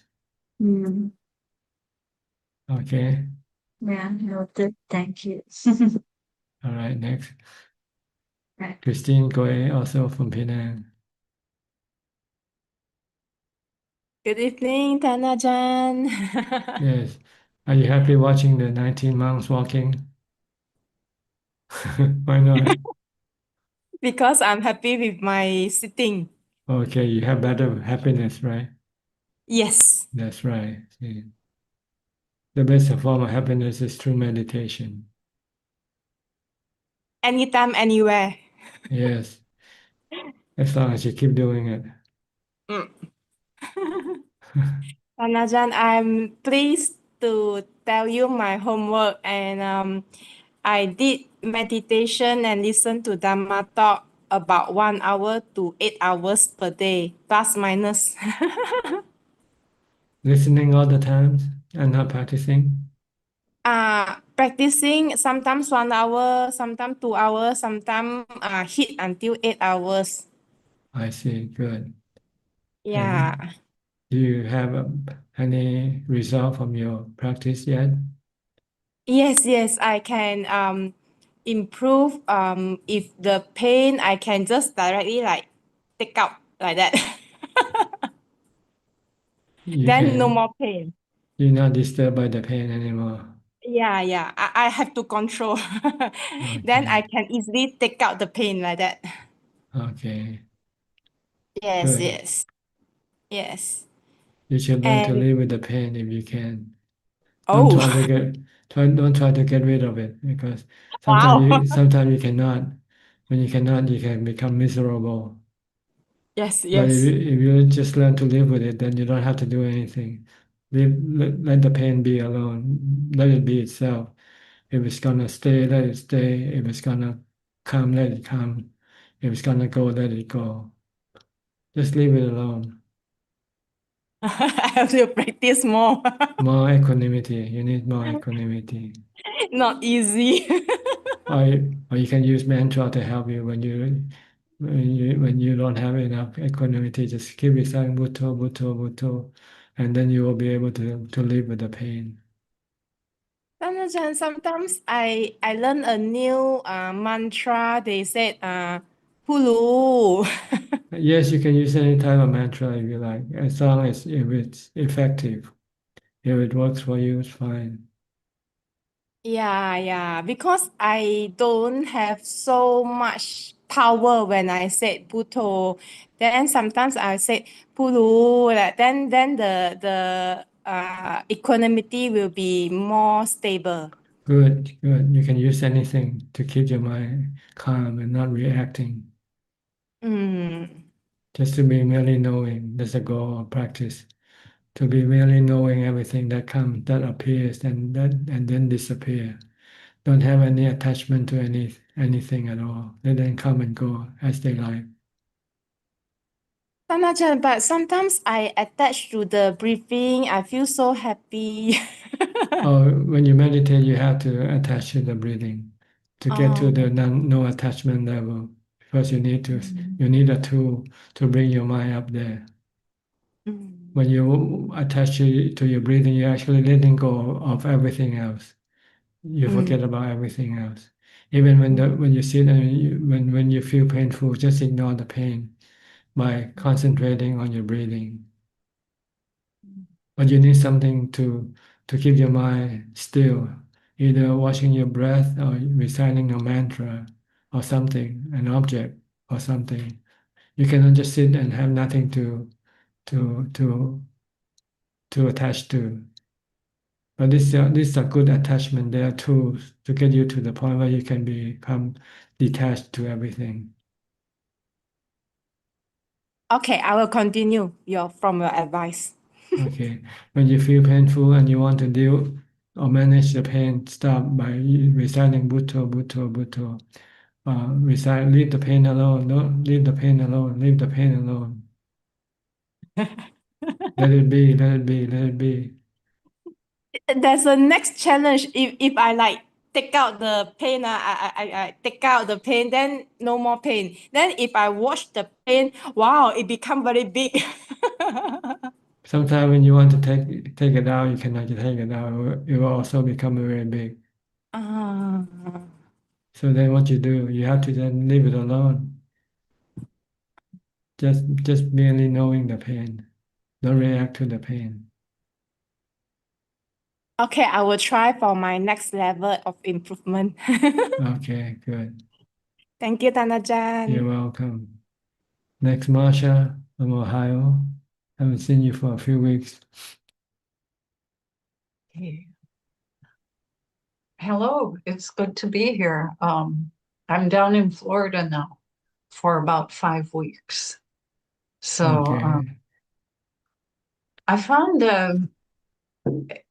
I was thinking about the sharing of merits and the discussion we've had today on the sharing of merits. And when I've gone to retreats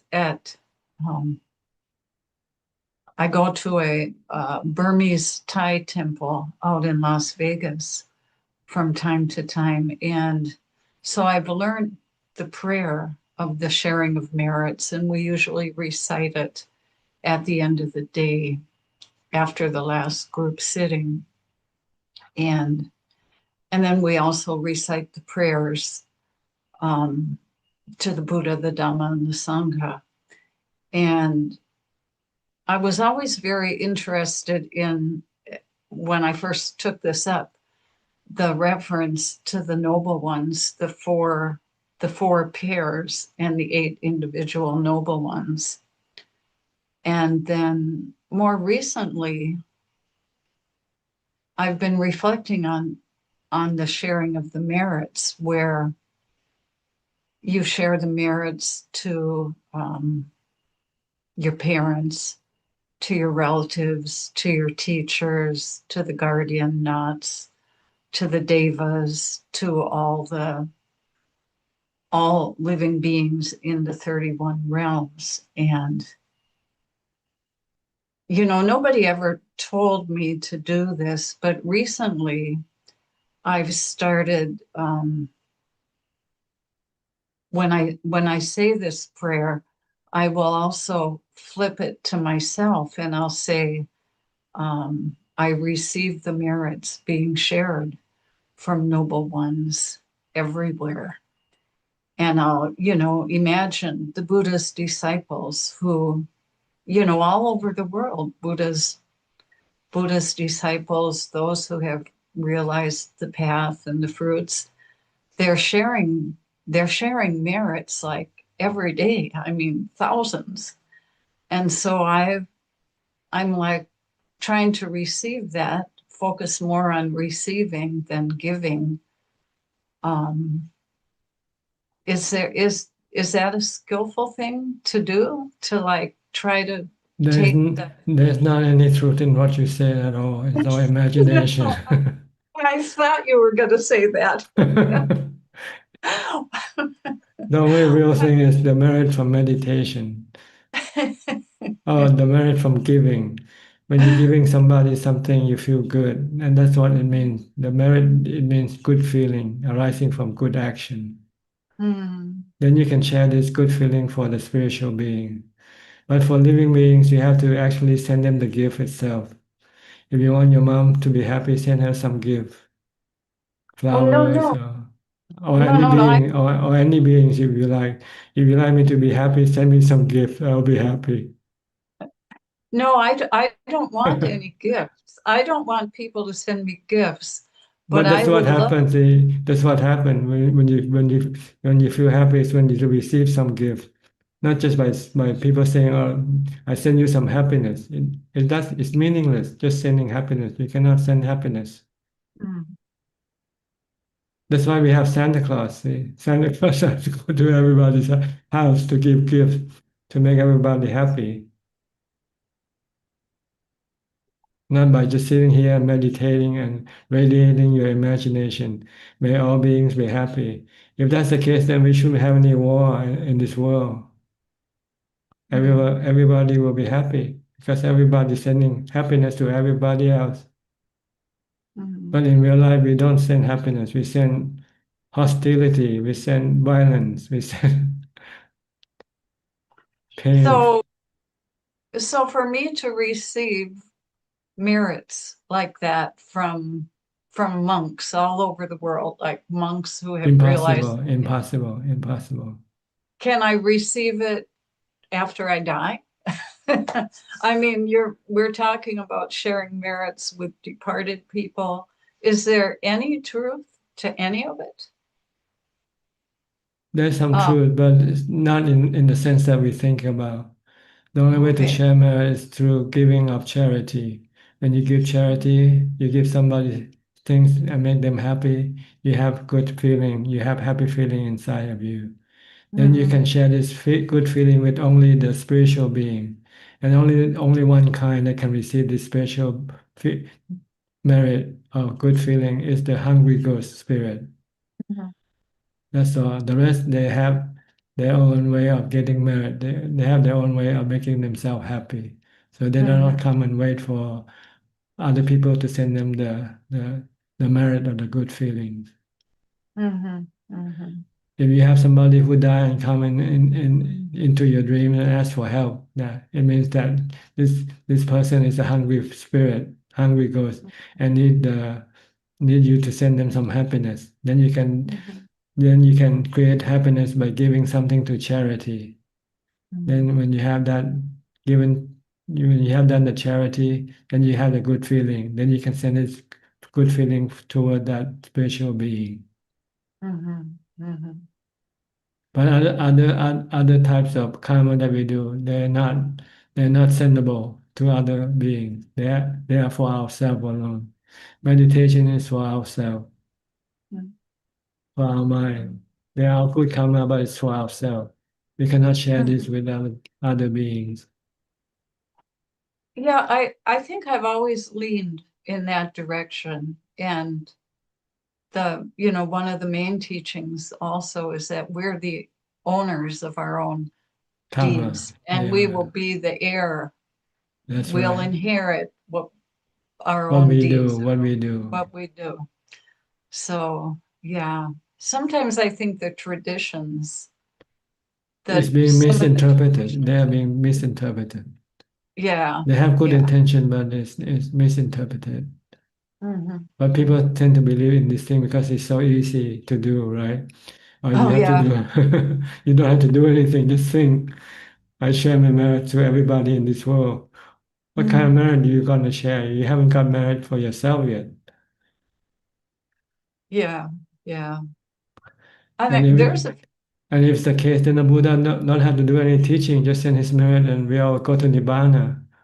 yeah, yeah, yeah. No, that's impossible. It's Okay. action that create good merit. And the good action is what we have to do. That's what the Buddha kept on teaching us, the 3 steps of reaching a Nibbana by charity, morality, and meditation. If you want to go to Nibbana, you want to be happy, practice these 3 steps. Charity, morality, and meditation. And you'll get to Nibbana. You'll be permanently happy forever. Yeah, I But- think actually those things took me a very far way on the path. I mean, I've tried it, tested it, gotten the results.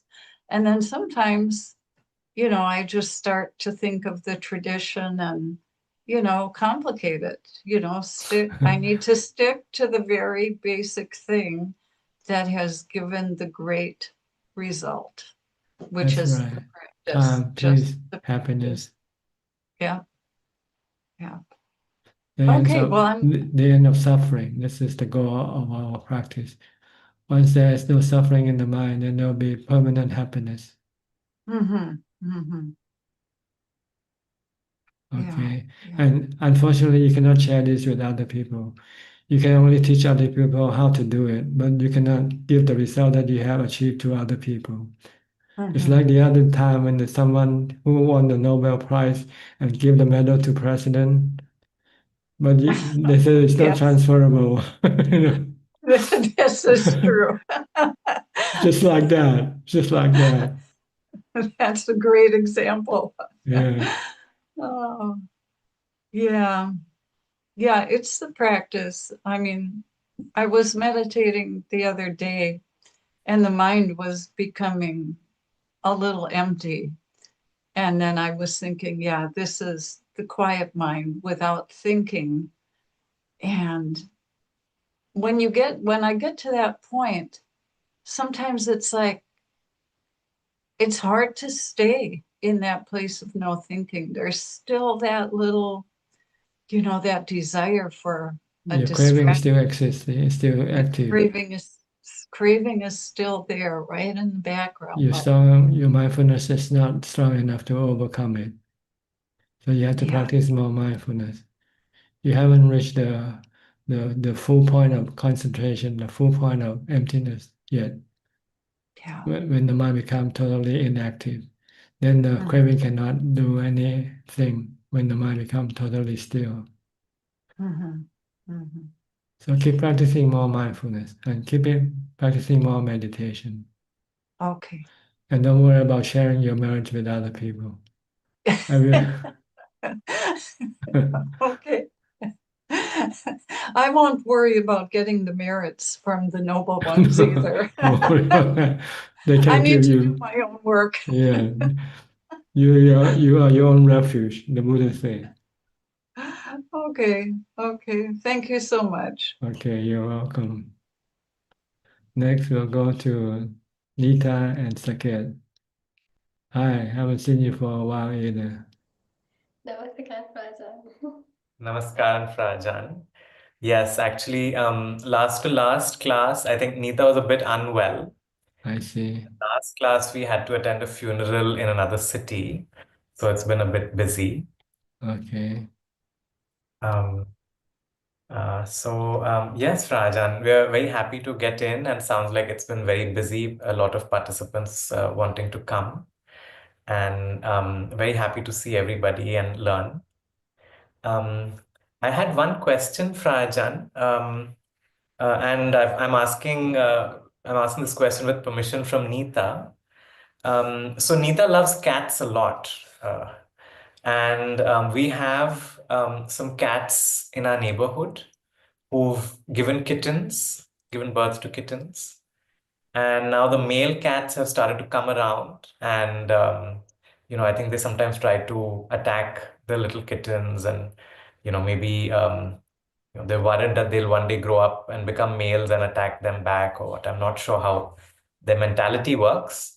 We're kind of, Neeta's always on alert to try and go and shoo away the male cats. And I think sometimes when we're meditating as well, I'm also wondering, if there's this violence that's about to happen outside, then do I leave my meditation and go down, or do I, continue with my meditation? Please do share any advice, Rajan. Well, it's up to you what you want to do. If you want to look after the cat, then you cannot meditate. If you want to meditate, then you just have to forget about the cat and let them be according to their karma. Right. Okay. You cannot have both. You cannot have your cake and eat it too. Yes. All right. So you have to choose what you want to do. You want to meditate, or you want to be a cat lover and look after the cat. Yes, Rajan. You want to share? I'm just trying to make an arrangement for Ajahn so that male cats cannot hurt the kittens.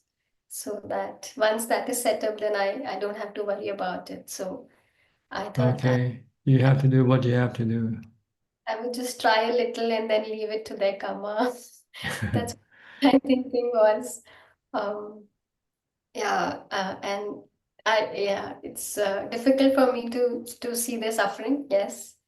But at the same time, I do want to meditate, and I'm trying my best to trust in karma all the time. Karma will take care of everything. Don't worry.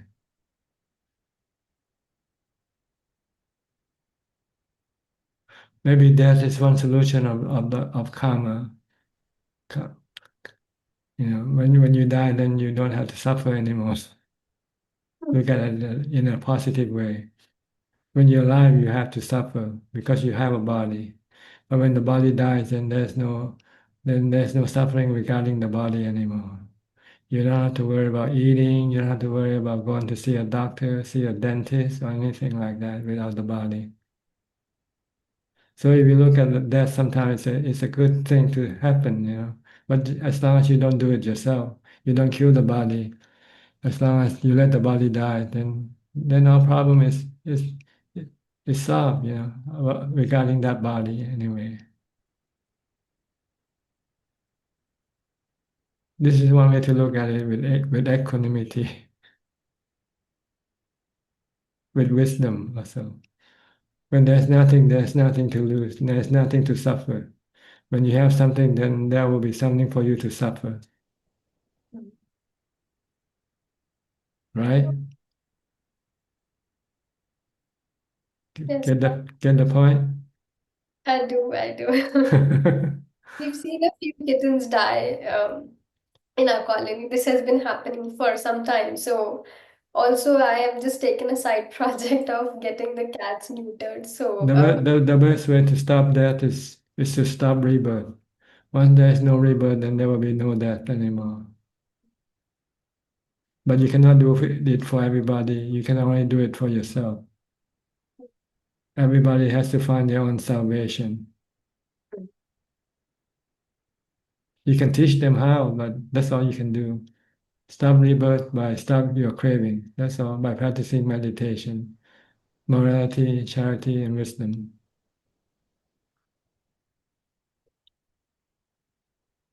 So, Rajan, a question is arising in my mind. So, when we talk about charity, morality, and meditation, Yes. like in a day, how do we balance these?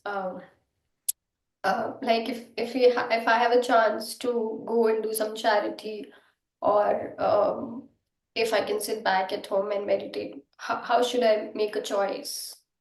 It depends on what you can do. See, if you can meditate, then you give up everything else, because meditation is the most important work for you to do. But if you cannot yet meditate and you have more time left for doing charity, then you can do charity instead. But once you can meditate, then you want to devote all your time to meditation. You become a monk, you become a monastic, and live in the forest, living outside of society. So you don't have to deal with the problem of society that you are dealing with right now.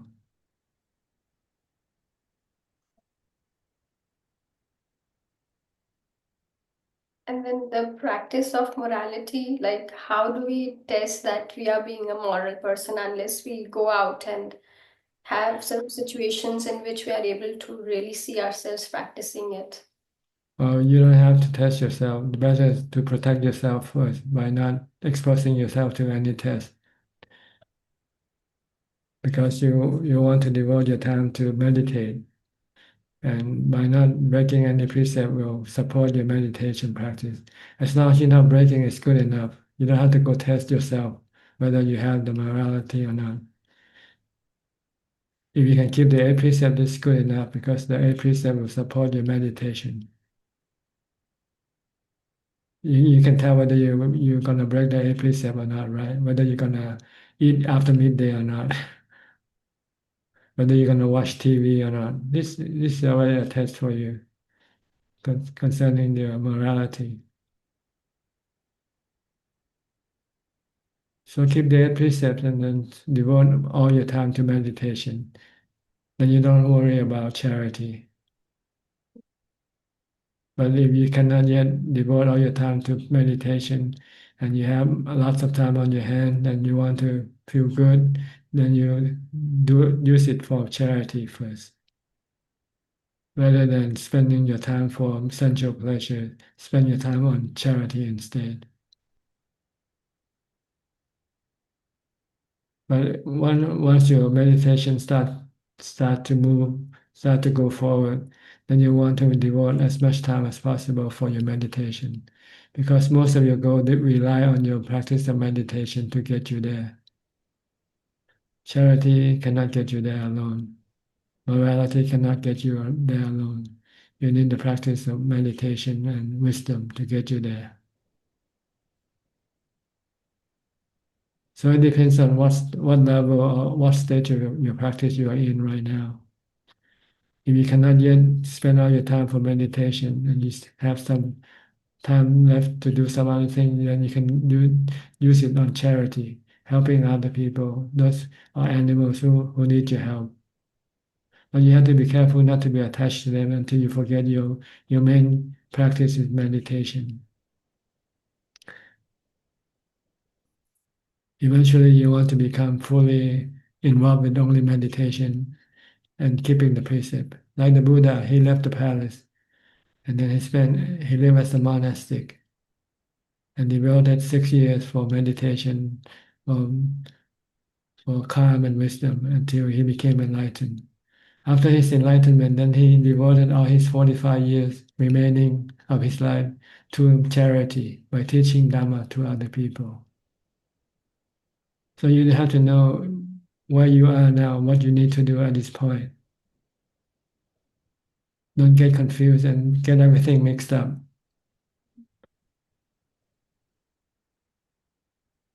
Understand? I do.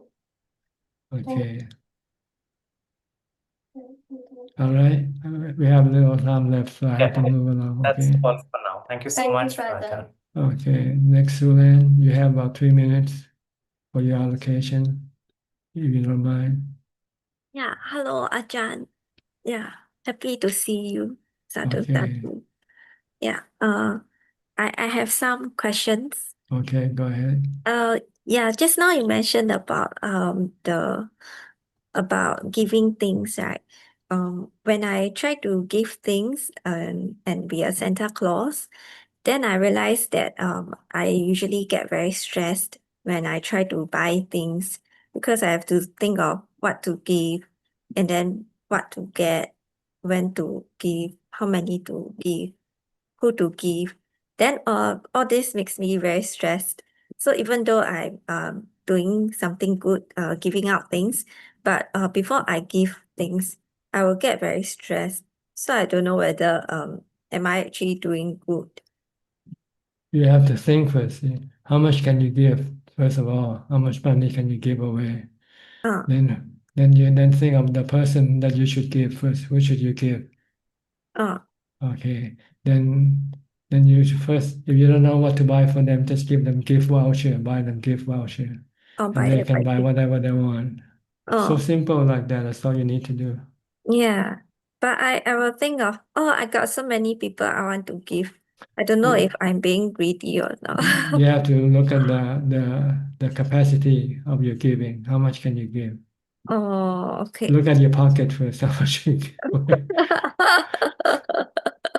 Don't give to the point where you become poor and then you have to go beg for help from other people.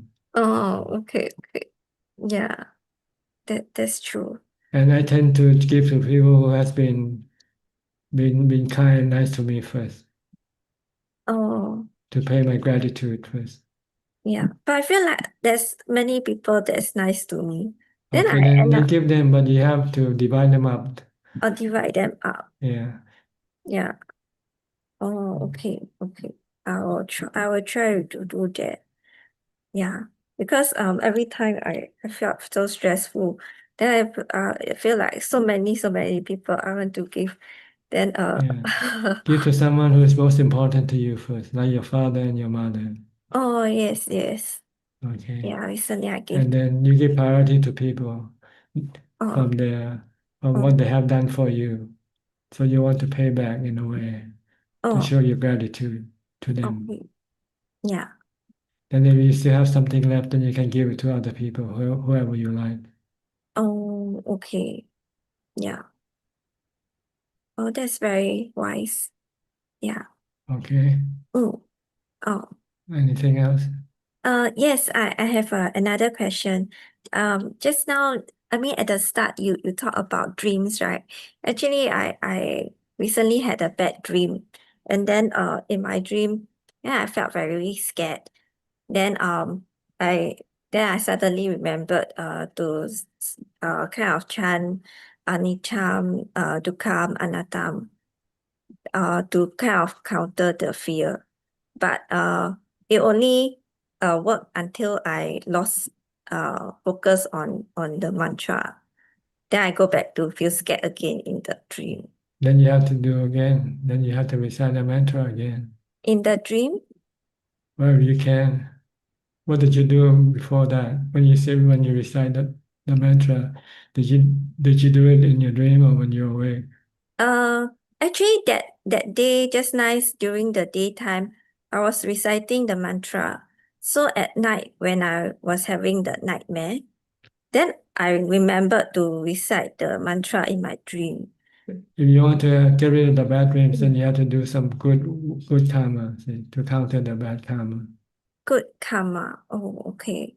Yeah. Like giving things away, helping people, doing good karma. And Doing when the equation, when the good karma is more than the bad karma, then you'll start to have good dreams instead. Oh, okay. Yeah. All right. Anything Okay. else? Then I think like this is enough. Then I'll ask next session. Okay, I'm sorry, we just didn't have much time. No So we had to worries. do- Yeah. Thank you, Okay. Ajahn. All right, you're welcome. Thank you, Sadhu. Next, Belinda, you have any question? We'll give priority to people who have question now, okay? Hey, good evening, Ajahn. No questions. Thank you. No question, all right? Okay. Okay, I'll go to Lakshya. Lakshya, hi. Good evening, Ajahn. I have a question actually. I'll try to make this quick. So I've been uh, getting advice from you, learning more about the style of your teaching, and then also been fortunate to discover some of Longta Mahabua's book, especially Patipada. That has been really helpful. So I want to. So the thing is actually in India, there's a massive culture to stay with your parents, to take care of them. So we usually stay in joint families, and that's the culture unless you really need to move away uh, due to work or some other reason. But I I was reflecting on this and I was thinking, if I were to be alone in this world, if I had no relatives, how would I live? And I would probably live in seclusion by myself somewhere. But yeah, so my question is, uh, I think that would be more conducive for my practice as well if I live alone. But it is, but since my parents do not understand the motivation, uh, I think they'll get really hurt. So I don't want to do that. And I also feel that this might be very selfish of me to do this to them. So I wanted to get your thoughts on that, please. Well, you have to look at practicing meditation. It's like going to a hospital. When you're sick, what do? You have to go to the hospital, right? So you have to leave your family in order to go to the hospital. Same way with meditation, being a monastic. You have a sick mind, you want to kill your sick mind. So you have to go to the hospital of the mind, which is to go live in a monastery and apply the medicine for the mind, which is meditation. So it's not for permanent. See, once you have cured your mind, then you can come back to your family and help them. Like the Buddha, after 6 years, he spent living as a monastic until he became enlightened. After that, he returned to the palace and taught Dhamma to the relatives and friends, and they all start to become monastic like him. So you might persuade your father and mother to become a monastic like you also once you became a monastic.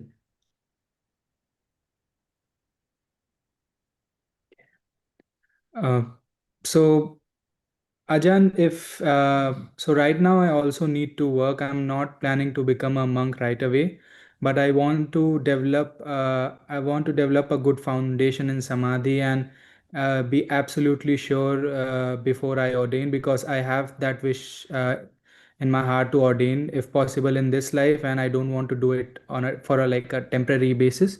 If I ordain, I want to do it for life.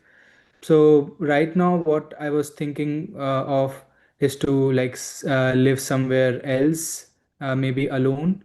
And if that is a right thing to do, even if I'm not living in the monastery, because there's a lot going on in the house, a lot of people, grandparents, and television and everything. So it's a lot of chaos compared to living in seclusion. So would you advise to do that? Yes, if you can do it. Okay. You can tell your parents you want some privacy. You want to be able to live and do and work. You're still working, right? Even Yes. though you live alone.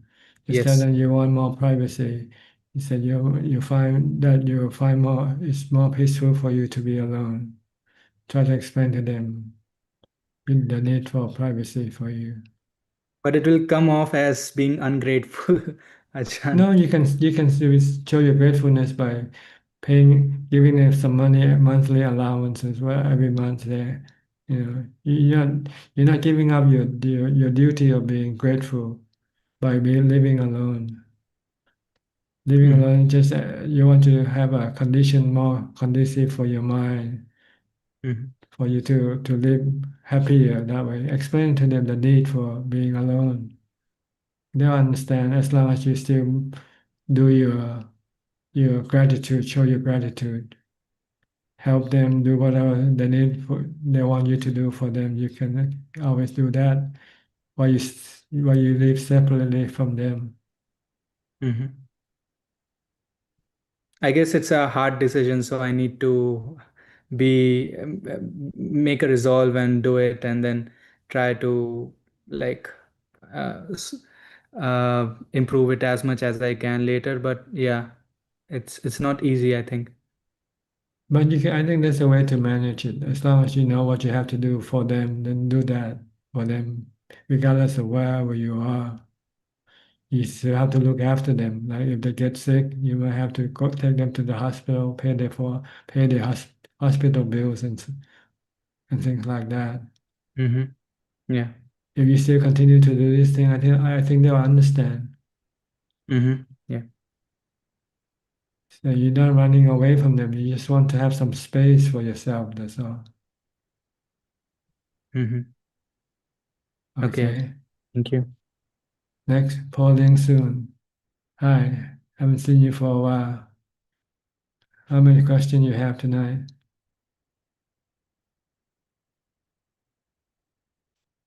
You have to unmute yet. Okay. Good Go evening, ahead. Prachan. Yes. Actually, I have two questions. One, maybe tonight I will ask Prachan, and then second one maybe is about myself, the practice of myself. It's okay.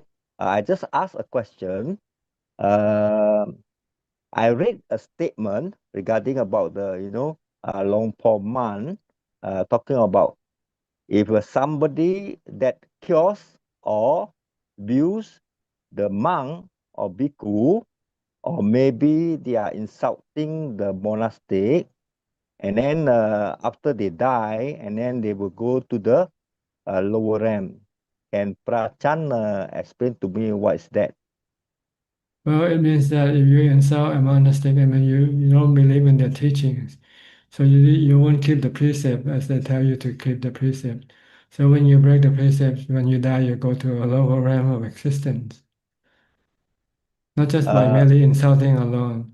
Insulting means you don't care for the teaching and you don't believe in the teaching. So they tell you to keep the precept and you just say, hell with the precept, I'll do anything I like. Yes, then you'll go to hell when you die. It's not because by insulting alone. It's not by believing and following the good teaching, that's all. Because of this, actually, I wouldn't know about this thing all. And then suddenly I read about this Long Po Man, the statement. And then now my mind, if let's say I go to the temple or maybe, a retreat, I will be careful, you know. That's right. You don't know who they are. Don't try to insult people you don't know. Yeah, because the mind is diluted, and then sometimes it's come out with a not mindful, is it? And then Yeah. if let's say me, I would say me, after I'm doing this wrong thing, then what can I pay back, or maybe the next coming life I will go to hell. Can Prachan No, give me? you just reform yourself, keep the precept, follow the teaching, that's all. And if your good karma is more than your bad karma, then you will not go to hell, you'll go to heaven. Okay. And then second thing, maybe I think the first question I already asked. The second question I just want to ask very fast one, but actually I really knew the question from Prachan. You know, because now I looking at my practice is something that not improving, and then I do listen from Prachan said I got to leave, and then I got to go to monastery, and then I got to alone, and then I put up my all time in this meditation. So because of that, you know, we are lay person, we quite difficult to, I mean, to leave the family, and then it's not like Buddha can leave the palace, all these things. So I just do what I can in my house, and then you know, sometimes got to help the partner doing the things, and then family things. I got to do all these things, and then practicing. I used to do, like every morning I used to meditate maybe 2 hours, and then night time 2 hours, and then sometimes evening afternoon time I used to try to meditate maybe 1 hour, or maybe one day I will finish up with the 5 hour, and then with some dharma I listening, you know. So this is what I can do. Is it all right from Prachan view? Well, it's up to you. If you're happy with what you do, then it's okay, I guess. If you're not happy, then you have to do more. No, actually I'm not happy. Okay, Actually then you I'm have not. to do more. I'm not happy, but I used to go for retreat for whole day sitting, or maybe 3 days sitting directly, and then maybe sometimes 10 days I used to go out, but I'm not out from the Penang, you know. Yes. I unable to go maybe to the Prachan place to sit there for a month, or maybe some other monastery. It's little difficult. Just go to the So. nearest place you can go to. Mm-hmm. Because I look at myself, and then the time is coming near and near, you know, we are getting old, you know. Yes, yes. I can see that, sometimes sitting is not really sometimes good, sometimes not good, you know. Sometimes you can sit for 2 hours, sometimes only you can sit for 1 hours, you know, depending to the something is called uh the pattern is running and running. So do this kind of practice okay or not okay? Well, you do whatever you can do. It's okay. The more you do, the better. So you Yeah, just have to find the time and the place to do it. That's all. yeah. Because sometimes the heart is not feeling happy because of lack of practicing, you know, and then Maybe you're not thinking, committed hard enough. You're not committed yourself hard enough to the practice. yeah. And then sometimes the whole afternoon I'm not doing, you know, the heart is telling very sad, I'm not doing anything, and then come to the evening, come to the night time, I do practice again. Morning and night I will do. I will practicing for maybe morning 2 hours, and then evening the night time 1 hour, or maybe 1 hour more. So I do tell myself, say that this is what you can do. Okay, if uh, that's all you can do, then that's all you can do. yeah. But the heart is feeling like sad, you know, not satisfied with the practicing. That's a problem. That's a problem. Yeah. Sometimes unhappy, you know. Then you have to set up more time for your practice. And then the other thing, the talking about the challenging 6 hour, I scared to challenge, to come to challenge over 6 hour, because Yeah. I knew that I can't do. Okay. The more that I can do is only 3 hours, Okay, unless I do 3 hours first. unless I go to retreat, I can go for whole day Yes. for six Okay, try to hour. go to retreat as much as possible. Yeah, that's I'm thinking because our Penang area in Malaysia, because participant of a retreat is many of them attending, so sometimes it's hard for us to go in for the retreat. That's a problem. Mhm. I think should be okay. I can handle my personal problem. So thank you, Prachan. Okay. I hope you find the time to do your retreat, okay? Thank you, Prachan. You're Thank you welcome. very much. Tommy. Hi, Tommy. You have any question tonight? We're running out of time, Tommy. Sorry. No, I do, but I'll wait till next week because they're just We goofy can do questions. one question if you like. We can do one question if you like. Okay. I'm in Patek Lao Cup Where are you now? in Lao on Phú Cai In Flight. now. I see. Yeah. Long Prabang? No, staying with on Buffalo Mountain Okay. with Long Pu Suwanakam. Mm-hmm. Have you heard of him before? No, is he a Lao monk or Thai monk? He a Lao monk. Okay, I haven't heard. Yeah. Oh, okay. I was reading the suttas, and at the time of the Buddha, I never heard about this, but some monks they had this thing called a rupa jhana, and I was wondering with the first four jhanas, it's like one road to a village, right? Like you have to go 1, 2, 3, 4. But when monks at the time of the Buddha they practiced this, did they go 4, 5, 6, or can you go 4, 6, 4, 7? It depends on your ability. But the Buddha said 4 is enough for vipassana practice to support the vipassana practice.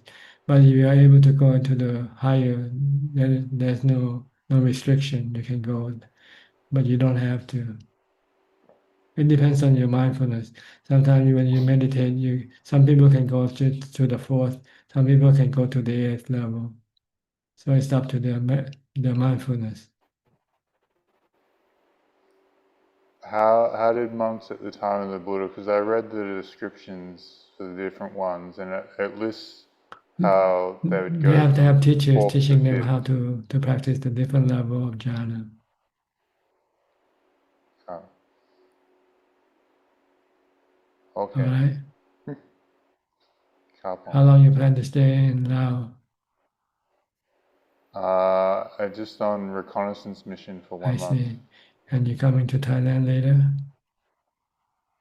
I'm not sure. I see. Because I can only leave my hermitage for I 1 see. month. So you have to go back to Australia So, afterwards. Yeah, Okay. yeah. So I'm just going to see if I want to live in Laos. Okay. You like the place you're staying right now? Yeah, it's good. It's different because it's like it's Kamatana, but it's because Mangpo Suwanakam, he's like did a lot of Tudong solitary practice. Good. So but it's different to Thai Kamatana. I don't know. It's hard to describe. Okay. Yeah, like everyone's vegan. Like they don't eat meat here. Mhm. They're I know they're big on solitary practice. Like they go up the mountain. There's lots of caves and stuff. Good. Okay. I hope you find some result from your practice. Okay. I'll see you next week if you Thanks, have Ajahn. time. Come in and join us again. Okay. All right. I have to go to B. Ravin now for our final questions. B, you're doing the work yourself tonight. Charity work, huh? Not doing it for Yeah. yourself. Yes, Prajan, I was lucky for Kun Boy to invite me, so I'm grateful to be supporting the team. So Prajan, there are 6 questions tonight. The first question is from the admin inbox from Levan. What is the best way to cure hunger in the evening when staying at the monastery? I try to drink a lot of water, but it doesn't always work. No, you cannot cure the hunger of the body, but you can cure the hunger of the mind by meditation. And the hunger of the mind is more painful than the hunger of the body. Once you can stop the hunger of the mind, then the hunger of the body will not bother you. So do a lot of meditation when you keep the 8 precepts, especially in the evening. Don't let your mind think about food, because as you start to think about food, your mind starts to become hungry. It's not your body that becomes hungry. So you have to stop thinking about food. Or you have to think of the negative side of food, the food that you have to excrete from your body. If you can think of those food, then you will not get hungry anymore. I guarantee you. All right, moving on to the next 5 questions from Facebook. The first one from Ricardo. Dear Tanajan, nice to hear your wise teachings. Question is, should we consider death every day? If so, why? Thank you. Yes, you should contemplate on that every day and many times a day, not just once or twice a day either. Because when you think of that, it will make you become more urgent. Your practices become more urgent to you because you don't know when you're gonna die. Because when you die, then you won't have the time to do the practice. So you can teach yourself that you could die today, you could die tomorrow, you know. So when you think like this, then you will start to become more serious with your meditation. All right, the next question is from Alice. Good evening, Tanajan. May Tanajan advise in what circumstances one practices Puttanusati meditation? May Tanajan briefly share how to practice it, as I couldn't find much information online. Thank you, Prajan. Well, Bhutanusati means reflection on the Buddha's, his ability and his qualities, like the chant that they have in the scripture, Iti piso bhagava arahang samma sambuddho. You can chant this as a way of reciting what you call reflection on the Buddha's quality, or you can read the translation of this reflection and recite the translation also. I think you can find it in English. Just search for Buddha's quality, then it should come up. And another way, and another easy way to reflect on Puttanusati is to recite the mantra Bhutto Bhutto. When you recite Bhutto, it means you're recalling the Buddha's name. So you're reciting you're reciting his name so you can remember him. And this can also, once you recite Bhutto Bhutto, it will generate more mindfulness for you. And when you meditate, your mind can come into calm real easy and quickly.